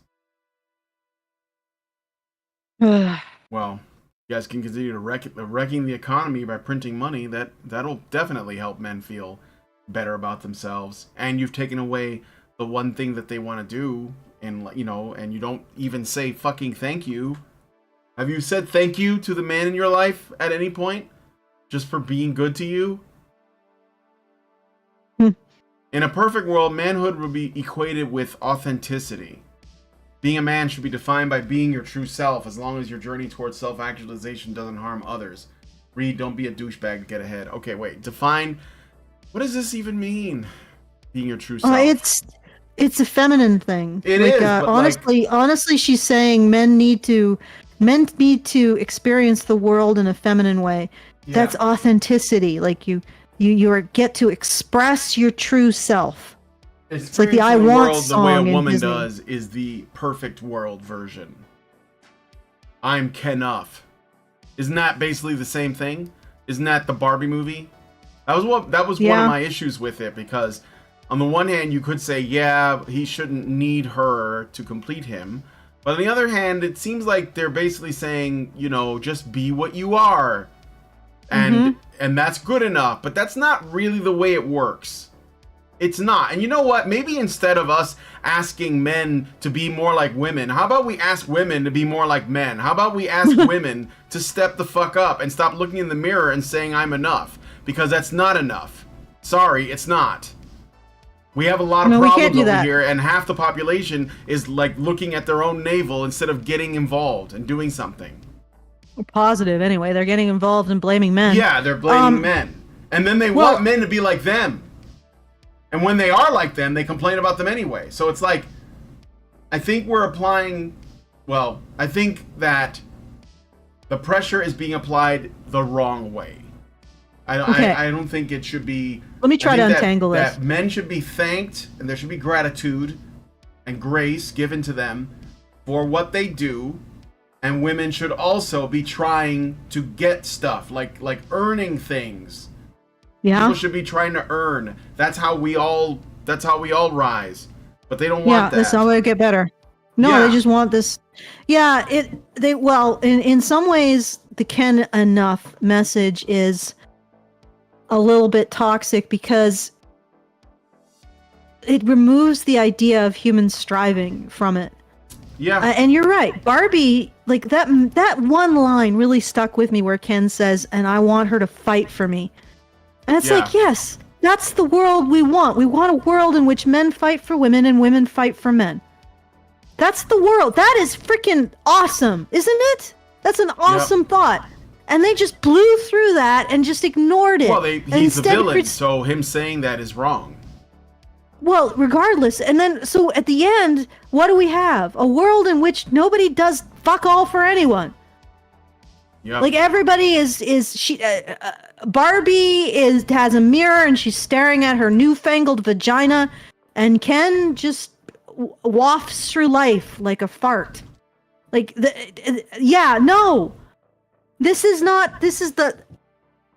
he's really the only one who's making a real effort, because he's actually trying to deconstruct. She's essentially said, you were made for me, now because I find you annoying, go do something else. Yep. I mean, he has to unravel all of that inborn compulsion to focus on Barbie. He has to take it away and remove it, even though he was made to be her accessory. He has to do the work to become a full man. And that's why I wonder, at one hand, Ken Enough is that kind of statement like, oh, you're fine as you are. But within that, Ken has to overcome his own programming to fixate on Barbie. You see what I'm saying? Yeah. So yeah, sure. Even though to become enough, he actually has to strive to become better. So in the message to Ken is still that idea that he has to strive and engage in self-mastery, and not even just self-mastery, mastery over how he was created to be. Like he has to transcend his own nature. Like, I mean, there's like, good Lord, like this is the more interesting story, really. How does Ken transcend his own nature? All he wanted in his life was Barbie's attention, because he's her accessory. So he has to overcome that. So in saying he's Ken Enough, he has to actually engage in a tremendous amount of self-mastery. You know what I'm saying? Yeah. So even in saying that to him, That is an aspirational role and an expectation placed on men to become better, right? Nothing is placed on Barbie because she's a woman. You can't really make women carry weight. They fold like Kleenex. They're too weak. But you know, Barbie doesn't have anything to strive for. Nothing at all. Where's the fucking change? What did she learn? Nothing. She learned that she wanted a vagina. That she was always awesome. Like every other feminist stories, they learned that they were always awesome and that the world was just holding them back. Yeah, Ken has to learn that he needs to transcend himself and practice self-mastery to overcome his inborn. Like, he's made to have this, which is like, if you really think about it, it's really gross. Like, he was created to be focused on Barbie, and he is forced to overcome that because he's a man. And that's how we view men. And he has to transcend that and become a better person, quote unquote. Like that. So on the one hand, Ken enough, but on the other hand, he has to go through this internal journey of self-mastery to even become Ken enough, is what I'm getting at, right? That's an interesting message. And then, I don't know, the woman, what does she do? She exists. Just like Joseph Campbell said, a woman doesn't need a hero's journey because all she needs to realize is that she's enough as she is. Because she's the female. The female doesn't do anything, you see. The female just is, and is perfect in the isness of being female. Also, I mean, what the hell? Are you going to ask women to go on a hero's journey? What you mean by the definition of is. Are you going to have women go on a hero's journey? You're going to have women engage in self-mastery? They might develop actual individuality. You know, what the hell would society look like if women fought for men? You know, what would the world look like? It'd just be too weird. You know, women. No. Women just have to put their finger up their twat, and that's the only journey they need. Yeah. All right. I got another super chow. Thank you, John Taylor. And John Taylor, he sent us a super chow, and it's all caps. It's all in all caps, so I have to assume that he's doing. It's like a Trump tweet, so I got to read it like that. So, for maintaining frame 64, just a few shekels in the hat. It's great to see HBR continue after 10 years. Really great. You guys are still great. So great. Ask anybody, they'll tell you. Feel encouraged, Allison. I'm looking forward to 10-year celebration show. Best wishes from Scotland. All right, thank you, John Taylor. If you put him in all caps, I'm going to try and read him in a Trump voice because that's how he tweets. Or tweeted before he was on No, he's back, isn't he? Not as good, in my opinion, but... What? He's not as good. I know, Truth Social is not as good. Because it's like spammed with all kinds of ads. It's... I don't know, it's just not But isn't he back on Twitter? Didn't Elon reinstate him? No, I think Elon Musk said he can come back, but he's like, I'm staying with Truth. I think it's a far superior platform. But I mean, whatever, it's fine. I'm not crazy about it myself, but... Okay, so I do have a thank you to give. Kenneth S. gives us $5. Thank you, Kenneth S. Thank you. That shilling. All that shilling. Thank you, come again. Okay. I'll take it. No, I appreciate it. We'll take it, yeah. All right. But no, I really appreciate it, and thank you for putting a few more shekels in the hat to keep this running, to keep us chewing along. Oh God, I'm gonna slap myself for that. Hey, I saw people smash like for JoJo, and I'll rub his tummy on camera. So if you really want that, like maybe make a donation or smash like or something. I'll rub his belly. Great Indoors gives us another super chow. Thank you, Great Indoors, so much. And $25, $5. So I guess that's a donation. It's 25 to the Badger Media Blitz. So thank you. Yeah. All right, cool. So thank you very much. That's really nice. Thank you. And says, "Come as you are." Some feminist dead guy. From Kurt Cobain. He was a feminist, basically. Yes. I mean, and look at who he was dating. Fucking Courtney Love. Holy shit. That woman's vagina has teeth. Actually, I've had some of the Depp heads comment that they think that Courtney Love drove this dude to suicide. Oh, sure. And he was maybe. abusive. I don't know. Yeah.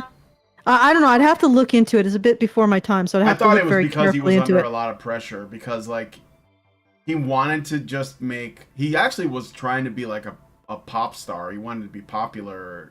But he got sort of, like, you know... He had the grunge thing going on, and people wanted grunge to stay, like, not sell out. And I don't know. I thought there was a bunch of pressure about, like...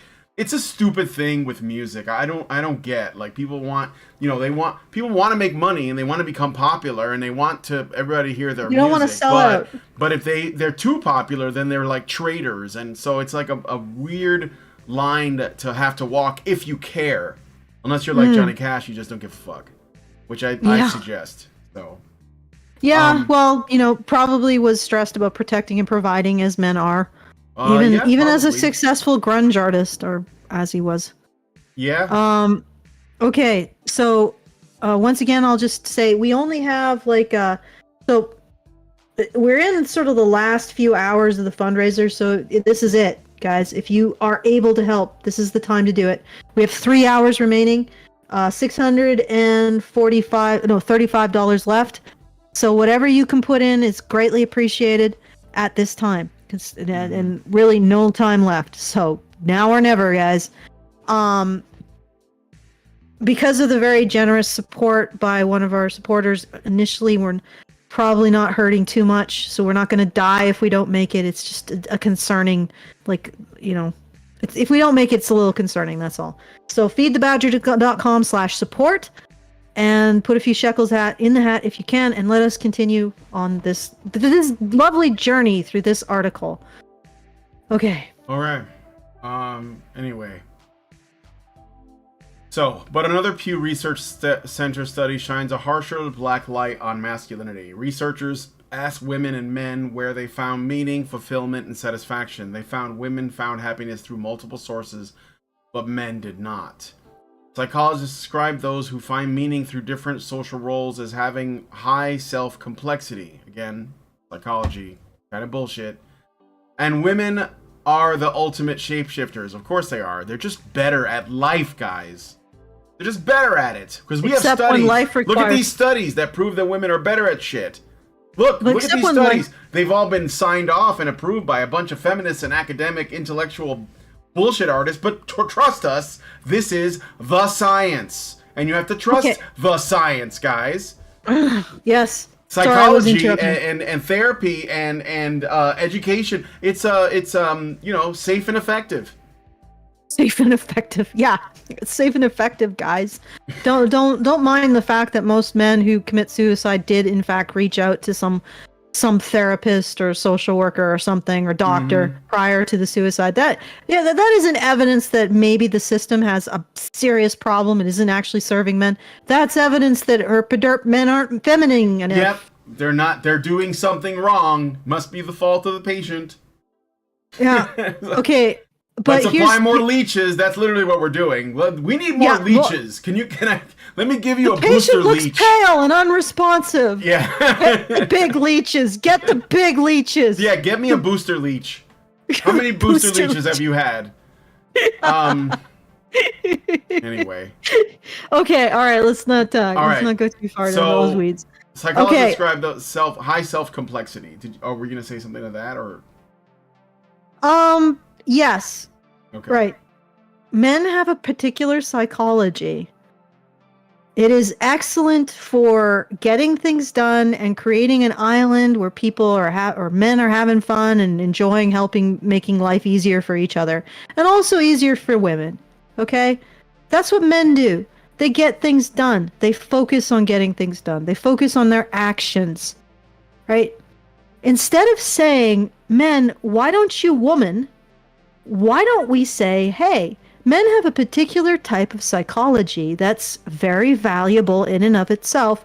How can we structure helping them in such a way that they can be themselves and still receive what they need to no longer feel like a burden. In other words, how do we extend ourselves to help men rather than expecting men once again to take on the burden of changing themselves? Like literally, like this is what all this is. This is like bootstrapping psychology. It's so funny. Like all of the social justice warriors or whatever you want to call them, they're all like, oh, bootstrapping. It's conservatism. But what do they say to men? Yeah, No. you men, you need to bootstrap yourself. You can't complain about anything. You just need to apply more masculine elbow grease. But it's not masculine. You see, women can do it just as much as men. So it's but you need to do more of it, even though we won't acknowledge you do more of it. Okay? So this is just more bootstrapping advice. No. Okay? Men who are suicidal, if they knew how to help themselves, they would. So what we need to do is start telling men, all men, like stop gaslighting them about their inherent state being a burden on everyone. Like, what do you think? Okay, you have men, they have a particular psychology that has difficulty with being a burden, right? And that's not a bad thing. Men constantly look towards what they can do. But then they get into these little blind spots, usually forced by external circumstances. They lose a source of their identity. And then we have a society telling them that they're only worth, when they don't have any worth, when they're not actively helping another human being, they are a burden that's oppressing society. So that's their baseline, and then they off themselves. Okay, well, how do we solve that? Well, one, let's stop saying that men's baseline is oppression. Okay? That men's baseline is being a burden on everyone else. Let's stop saying that. Maybe that will help with men not feeling like a burden, feeling useless and worthless and killing themselves. Hey, stop abusing them. That's a thought. Instead of saying, "Oh, men, you go do and be," like, why don't you have psychologies more like women? Which is really strange if you think about it, right? It's like women do this. Why don't you change your brain to be like a woman's brain? Well, can we say that to trans people? Like, you're a trans woman. Why, we're going to say this to men. Why don't you change your brain to be more like a woman's brain? Can we say that to like a trans woman? Why don't you change your brain to be like a man's brain? Problem solved. And that's sarcasm for the YouTube censors. Because in both ways, it's ridiculous. Because that's what they're saying. That's what they're saying to men here. Change your brain. Huh? Why can't you men change your brain to have woman brain? Then you'd be fine. Of course, then we wouldn't have men be able to do all the utilities and everything else. And of course, we can't say this to trans people. But do you see, like, of course we probably have very few liberals in our audience, but do you understand that this is what you're saying? Okay? Yeah. And if you don't say it to trans women, you don't say it to men. If you can't say to a trans woman, well, why don't you just change your brain so you're more of a man? And you can't say it to a trans man, well, why don't you change your brain so you're more of a woman? Then maybe you shouldn't say it to cis men, well, why don't you change your brain so you're more of a woman? You fucking tards! Oh god, sorry, I'm just really pissed. It's fine. Okay. I would like to officially say that the word tard refers to someone who has chosen retardation as a lifestyle. Not actual people who have developmental delays, but someone who looked at the world and all the things that they could be and selected retard. Language. I know. Language. Okay. Back to the article. I don't know how much longer I can go because I got a show in like an hour and 45 minutes, and I need to like feed the dog and other stuff. So, take him out. But okay, back to where I was. So, and women are the ultimate shapeshifters. We find meaning through our roles as mothers, bosses, best friends, and wives. For example, 43% of women said children and grandchildren give their life meaning, but only 24% of men said the same. Men find meaning in one role, provider. It's kind of a blanket statement, but okay. Liberal solution is to castigate men as having toxic masculinity, while conservatives want to turn back the clocks on women's rights, as if equality is a zero-sum game. Neither approach works. Bullshit on the second one. No, they don't. Don't bother. Yes. Wait. I think what they're saying is they want a conservatives focus on women's role as wife and mother. Okay? Yeah, but that's not the same as turning back the clocks on women's rights. Well, they also, like, honestly, what conservatives really need to do is stop fucking around with any kind of prescriptive role. We need to fix this. Like, specifically, we need to fix how men and women are viewed and the relationship between the two. If you fix that, everything else will fall out naturally. Okay? And what does that look like? Okay, well, that looks like stop saying that men oppress women, or would oppress women, or construct a society to oppress women. Right. That's the distortion in the relationship between men and women. Yes. You don't have to care about whether or not a woman marries a man and becomes a career woman, and he's a stay-at-home. Okay, we don't have to care about any of that. The only thing we need to fix now is this gaslighting of men and women, to be honest, to view the baseline of men as oppressive to women. That's it. Like, we don't have to judge each other for, women don't have to judge other women for how they've structured their lives, as long as those women are fighting for their men. Get what I'm saying? Mm-hmm. As long as the career woman, feels like she's doing this to better her family and her partner, what's the problem? As long as the homemaker feels like she's doing this to better her family and her partner, what's the problem? There's none. We don't have to have this argument about how women arrange their lives, or men for that matter, as long as men and women are fighting for each other. That's what I'm getting at. That's what I meant. Yeah, I got it. Okay.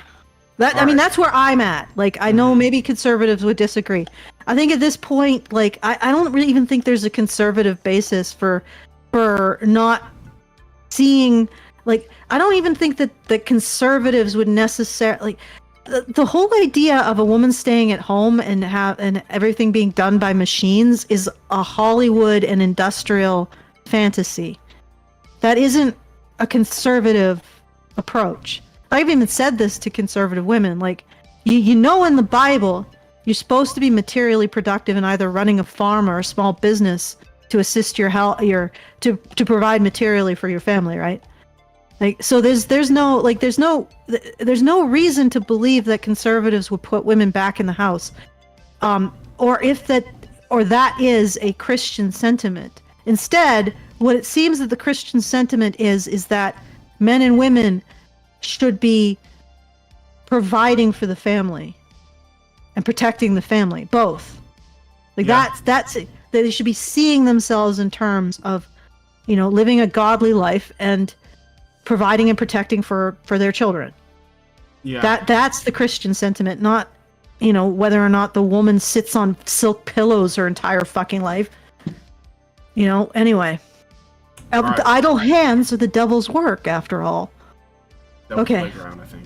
All right. Anyway, so liberal solution is castigate men as having toxic masculinity, while conservatives want to turn back the clocks on women's rights as if equality is a zero-sum game. Neither approach works. But here's the real problem: we dismantled masculinity and didn't leave a blueprint to build the new digs. Or, to put a finer point on this debate, therapist Jonathan Decker, let me just find out who this is, because I bet it's a feminist, posited that limiting masculinity, not toxic masculinity, is to blame for this mess. Limiting masculinity is just another way of saying toxic masculinity. Let's be real. Okay. Well, limiting masculinity is the idea that a man is limited. It's the man box, that men have to behave a certain way, and it limits their ability to be men because it asks them to be all of the toxic things. It's the same argument, Allison. They're just rebranding it. It's the same argument. At the very least, they are starting to, if this is the case, they are starting to walk away from the toxic masculinity. I also point out that, and they of course would resist this. The thing that opposes limiting masculinity is MGTOW, men going their own way. Yeah. Because that's literally what this is. Yep. Like if you are going to say, well, men should take more of an identity from other things than providing and protecting for women. I agree. I 100% agree. Men do need to start, making their friendships and supporting other men a priority in their life and seeing themselves more in terms of that. I agree. And I am not going to say that they need to engage in any kind of homoerotic dance-off like Barbie. But at the very least, like, that's a good thing. Mm-hmm. To start centering other men and being motivated by the idea that, I mean, I don't think it's that unnatural for men either. So again, look at the Survivor Island. Like the men were just they were having fun. They were doing their thing. I mean, there was this one guy who was being ostracized a bit because he was more creative and he didn't go fishing initially. He just worked on this net, but then his net panned out and everybody was cheering him, right? So but they were all doing these things and they were happy to do them. And as far as I could tell, they were enjoying the fact that they were making each other's lives easier. And they were just men. Just hanging out and making each other's lives easier. That's it, Joe needs, I don't know, a rock, whatever. Ted gets the rock, that kind of thing. I'm simplifying because I can't think of anything off the top of my head. But you know what I mean? And so obviously men can do this. And then we swing over to the female side of the island. It's crow flies off squawking. Dark. And women are they're miserable.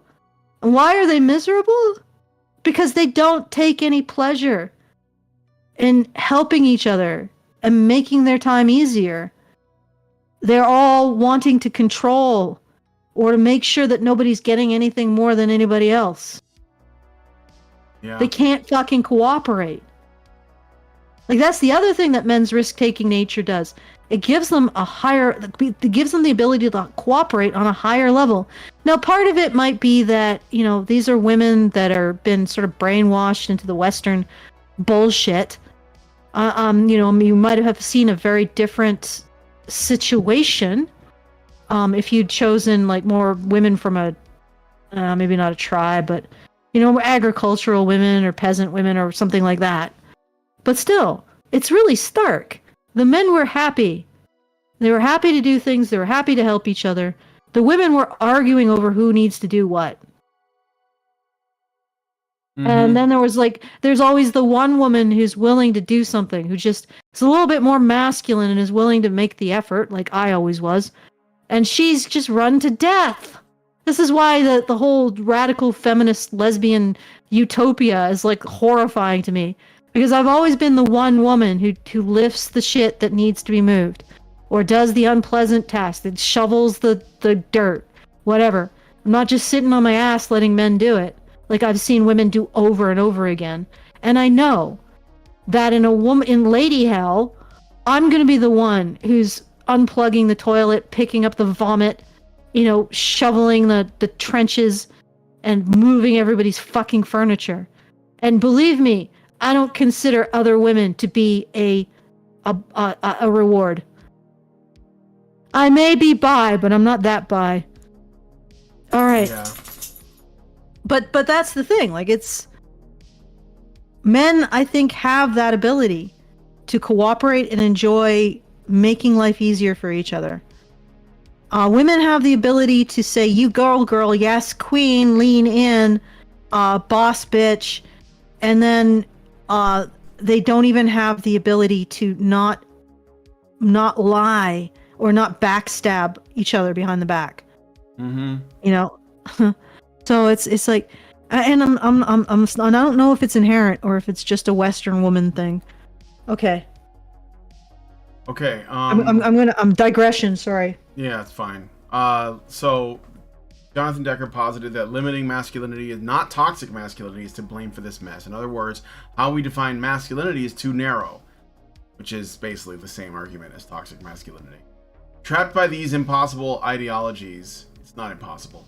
It's no wonder that young men turn to harmful influencers like Andrew Tate, ding ding ding ding, Joe Rogan, ding ding ding ding, and Jordan Peterson. Yes, because those three guys are exactly the same. These carnival barkers hawk their version of masculinity as magical elixirs, or even worse, they frame masculinity as aggression, risk-taking, violence, and sexism. Absolutely not true. Whenever a group becomes disenfranchised, the void will be filled by the loudest and often ugliest voices. And then there's a quote from Chris Rock that should be a wake-up call. Only women, children, and dogs are loved unconditionally. A man is only loved under the condition that he provides something. Chris Rock. Okay, I'm surprised they haven't included Jordan Peterson. Are they No, letting they go? did. Did you not hear what I said? Oh shoot! You're right. You're including Jordan. No, Jordan. It's Andrew Tate, Joe Rogan, and Jordan Peterson. You know what's really going on here, right, guys? I mean, like this should be really obvious. This has been going on ever since, basically ever since Jordan Peterson. You could say maybe I don't know if they were doing this to Joe Rogan before that, but basically there are men out there talking about men unapologetically, like to some degree acknowledging the realities. I mean, there's stuff that Joe Rogan has said that I don't like. I agree with that 100%. I'm not putting him on a pedestal. There's stuff that Peterson has said that I didn't like, and there's stuff that Tate has said that I didn't like either. Agreed 100%, guys. They're not Karen. I get it. But they are talking about men in a way that is just maybe marginally sympathetic. And they are somewhat, if not very, against feminism. And that's what they're threatened by, because those men are popular. They're very popular. That's the reality. Joe Rogan's podcast is the biggest one, right? Peterson is huge. He's starting his own online university. Probably a university that men should probably look into, honestly. You know? And Tate was the most Googled man in the world for a while, I guess. According to him. I don't know. So, the reality is they're popular. And these people, they don't know what to do because they can't control them. And that's what it comes down to. So, I think that this is what's happening. Pearl is going to be, they're going to do it to her. Basically, everyone, not the women who play nice, not the Romas that basically say, well, I'm a feminist and a men's rights activist. Not those bitches, okay? But the people who go after, the gadflies, the people who call the shit out, the people who push the envelope, the people that are at the, that are somewhat pressing against the Overton window, they're the ones that will be targeted if they become popular. When they're not, they're ignored. But then they, eventually it's going to happen. So that's what this whole article is about, is that men are in trouble, but the people who are actually doing anything good for men are not the right people to do stuff. It should be us. We should basically be bombarding them with more of the same shit that we've done for the past 100 plus years. That's what needs to happen. That's where we're at, and that's what I'm gonna push for. That's literally why they're rebranding it and calling it a different thing. No, this isn't toxic masculinity. That's so old hat, so abusive, so wrong. We're calling it limited masculinity. It's very different, but it's the same. It's the same. Yeah, well, because they won't acknowledge what it genuinely means. Yeah, of course not. And what are you saying here? You're saying that men need to look beyond providing and protecting women as a source of an identity. You mean men who need at least, maybe not full men going their own way, but at least partially going their own way, right? And the irony is, why are they doing this? Are they doing this because they want men to be living healthier lives, being happier, knowing themselves more, and being stronger, emotionally stronger? Or are they doing that because they just don't want women to have to do anything, to take any responsibility, fight for men at all? Oh, look at that. He's so cute. Oh my God. He's got his chew. Sorry. Yeah, it's like a pork thing. Go ahead, Jojo. You can have it. I just want him to sit still for a little bit longer before I take him out. No, he's becoming restless because he wants to go out. So, have your chew, little bud. Enjoy it. Oh, look Anyway. at that. I had to Look use at the I had to smooch. use the chew to bribe him to stick around. Otherwise, he's gonna Well- start barking at me. So, all right. Okay, so I just want to, like, again, we have, like, I think 3 hours left still. Maybe it's just 2 hours. I don't know. So, yeah, if you, oh, no, we still have 3 hours left. At the top of the hour, we're going to have 2 hours left. So if you are able, please do help out by going to feedthebadger.com/support and make sure that we are able to continue. Since the poll said for me to do this, I will do it. We only exist because you guys, well, we only exist in this form and continue to exist because you guys support us. And you know, if in the comments you have some idea of how we can somehow, I know you've talked about having like shorter content. Yeah, shorter content takes more time. It doesn't just take more time. It doesn't have that sense of community, you know. I can do shorter content. I've done shorter content, got a lot of attention. Then I sacrificed the attention to write my book because I think it's more critical to actually give people a story about how to get out of this mess than it is to constantly be like, yep, this is a mess. Oh, by the way, did you know this is a mess? I mean, how many times do you say the obvious? Yeah, conservatives, everybody else. You gave defining the relationship between men and women to a bunch of radical lesbian separatists.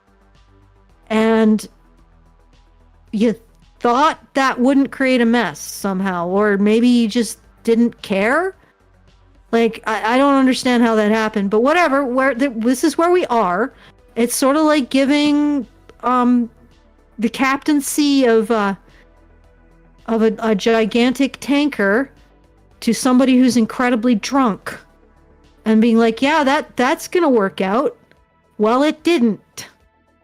I don't know who made this decision, but I hope you're thinking about it and regretting it. So number one thing that I think that we talk about is don't give defining the relationship between men and women to radical lesbian separatists. And once you've done that, and you've realized, hey, whoa, wait. No, actually, I think this has been a mess. You actually have to stop agreeing with them, right? This is critical. You have to stop listening to them, because even conservatives are still listening to how feminists, and pretty much as all feminists now, how feminists frame the relationship between men and women.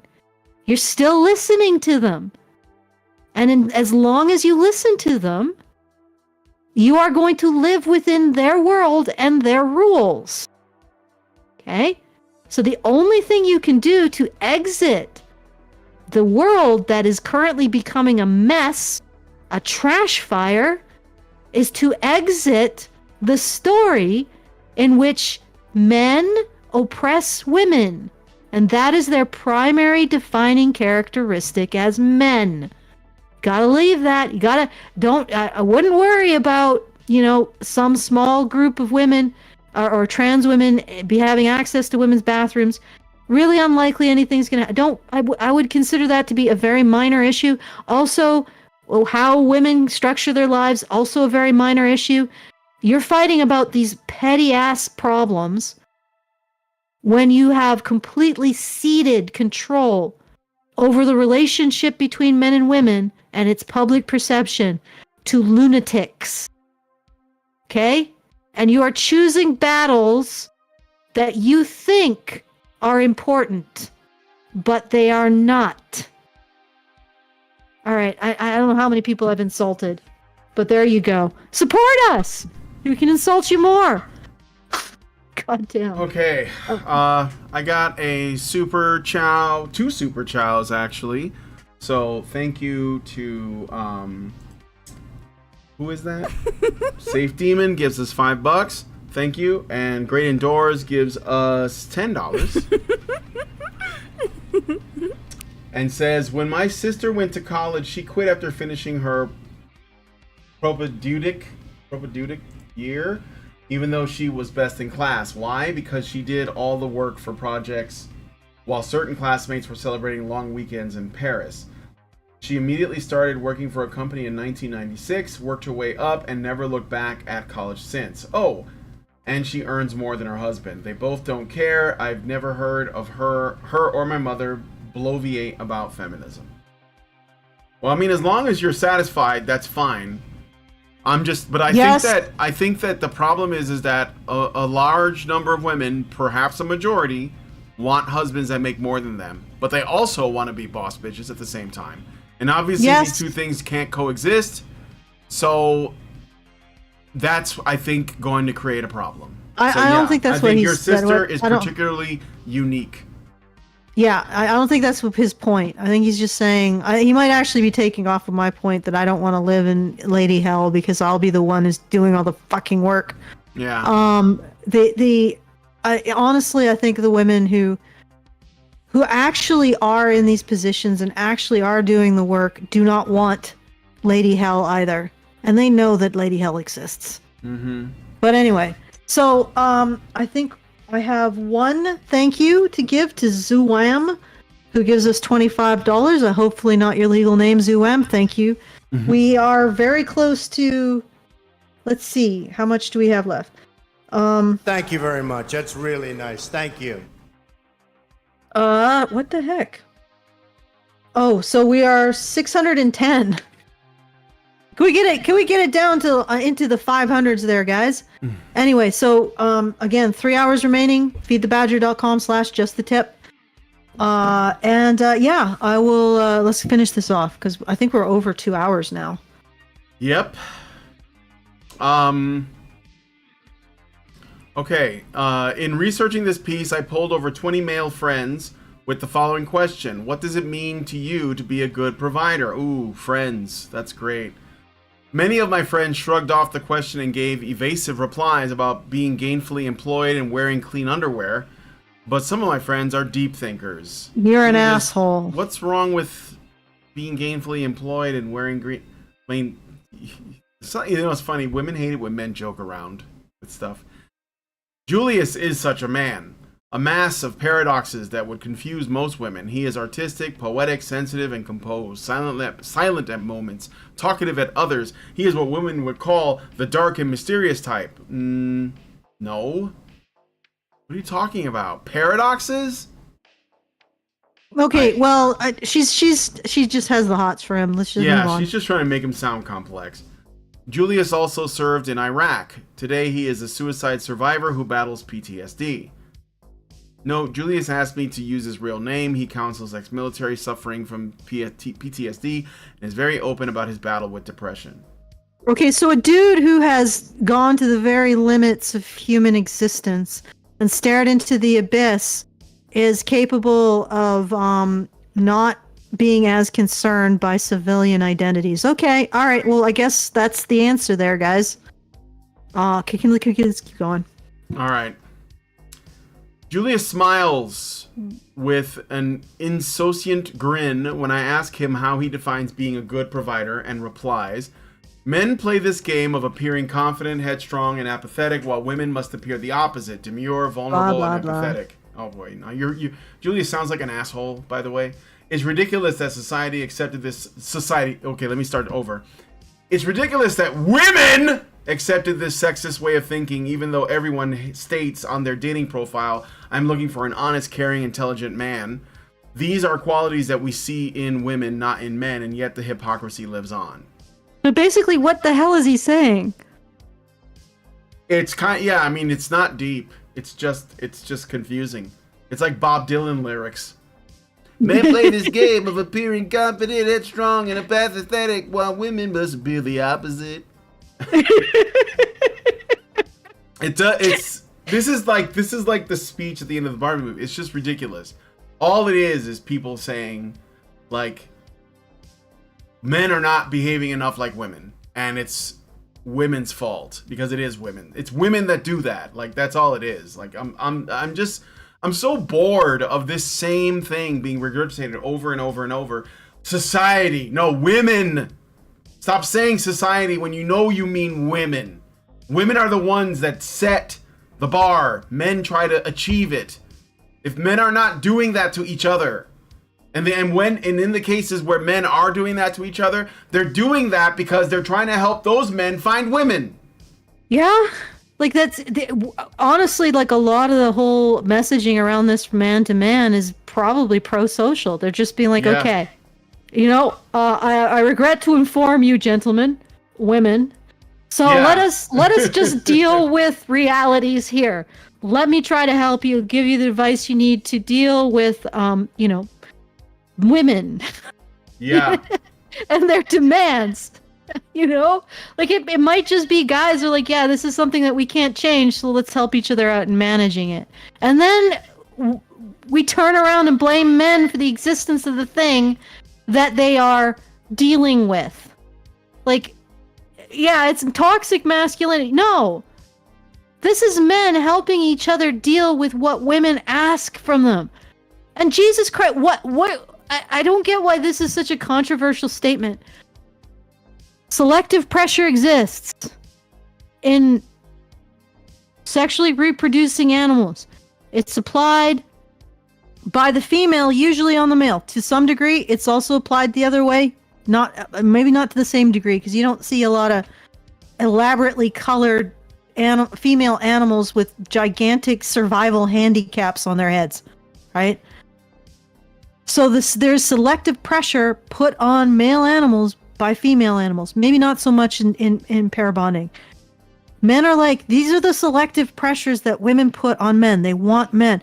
How can I help this young man live up to those selective pressures so that he might reproduce? That's actually really pro-social.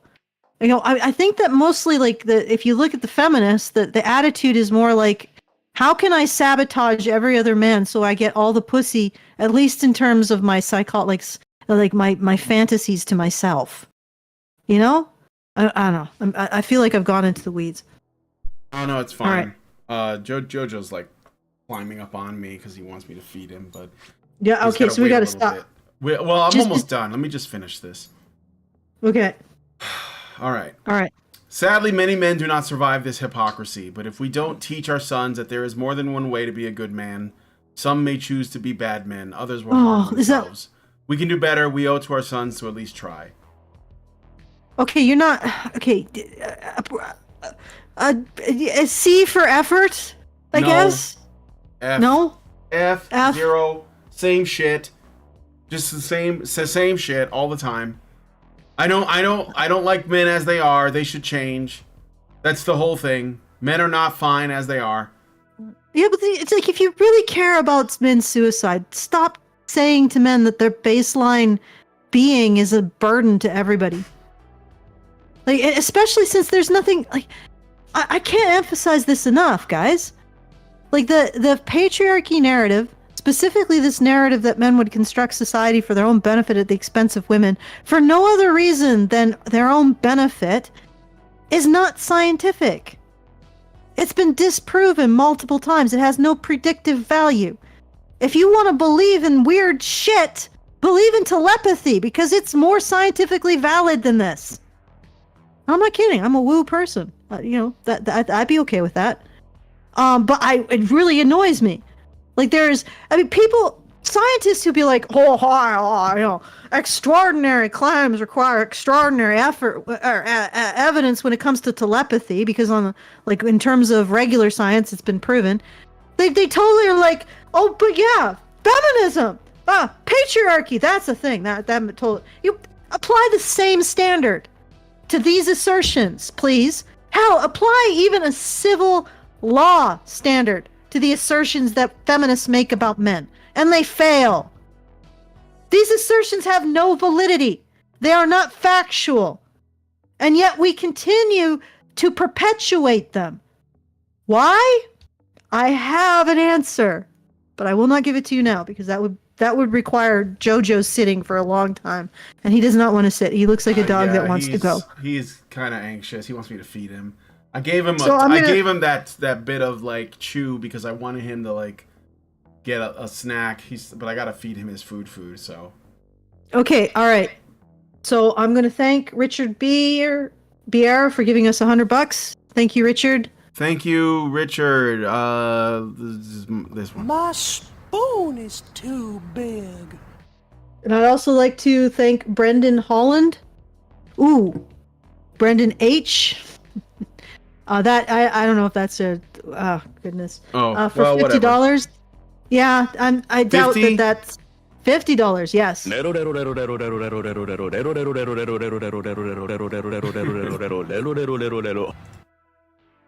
Brendan H for $50. No, that's obviously not a real name. If you say it out in full. So, okay. And we are at 4,230. So we got 460 left. $460 left. So hopefully we'll make that in the next 3 hours after the show is done. Are we done? We are done, right? We're done. Yeah. I'm sorry, but I got a show in like an hour. So I gotta know. do another I'm really one. sorry about this. I'm sorry about this. Like, It's fine. I mean, hopefully we'll get there. So. Yep.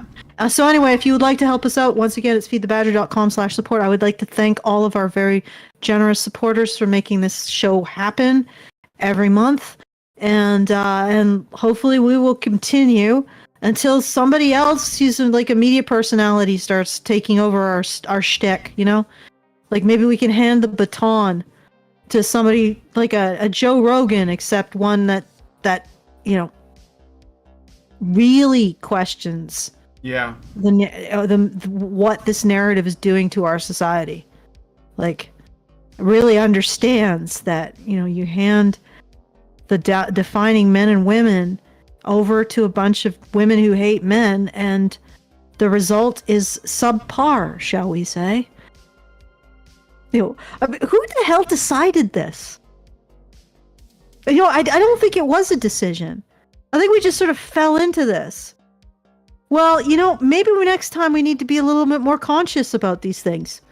Maybe next time we need to think more carefully about who gets to define this very critical relationship in our society. Because it seems like when we just sort of half-ass it and fall into it and then just give it to the first homeless lunatic who rolls up, you know, we don't get a very good outcome from it. This isn't something we can just hand to people who just say, yeah, I'll take that off your hands.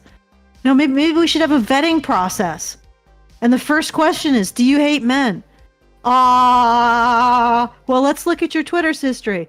Oh, yes, you do. Well, yes, I don't think you've disqualified yourself from defining the relationship between men and women. Something bad might happen if you do.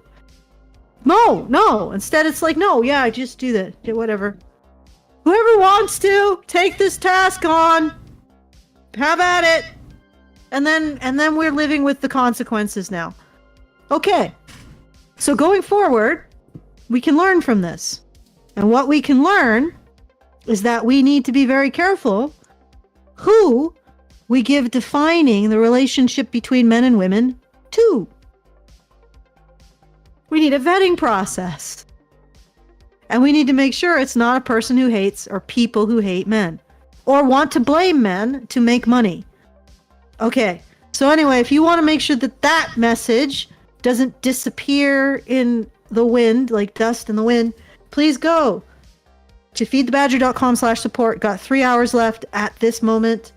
I will double check to see if anybody has put anything through. All right. If there's any final anything. Nope. So, all right, Brian, you got to get going. Okay. Well, hopefully we'll get there. The hell, Thanks, I can't hear guys, you. for all the support. I gave JoJo pats. Were you talking now he before while I wants was more. yakking? He's like approached the The bench. So, if you guys like this I video, did it again. What? He's gonna start barking now. No, What? Okay, no, I'm gonna be quiet. Go. Okay. If you guys, watch it, buddy. If you guys like this video, please hit like, subscribe if you're not already subscribed, hit the bell for notifications, leave us a comment, let us know what you guys think about what we discussed on the show today, and please share this video, because sharing is caring. And I'll see you guys in about an hour for the new show, and we'll talk to you guys then. Okay. All right.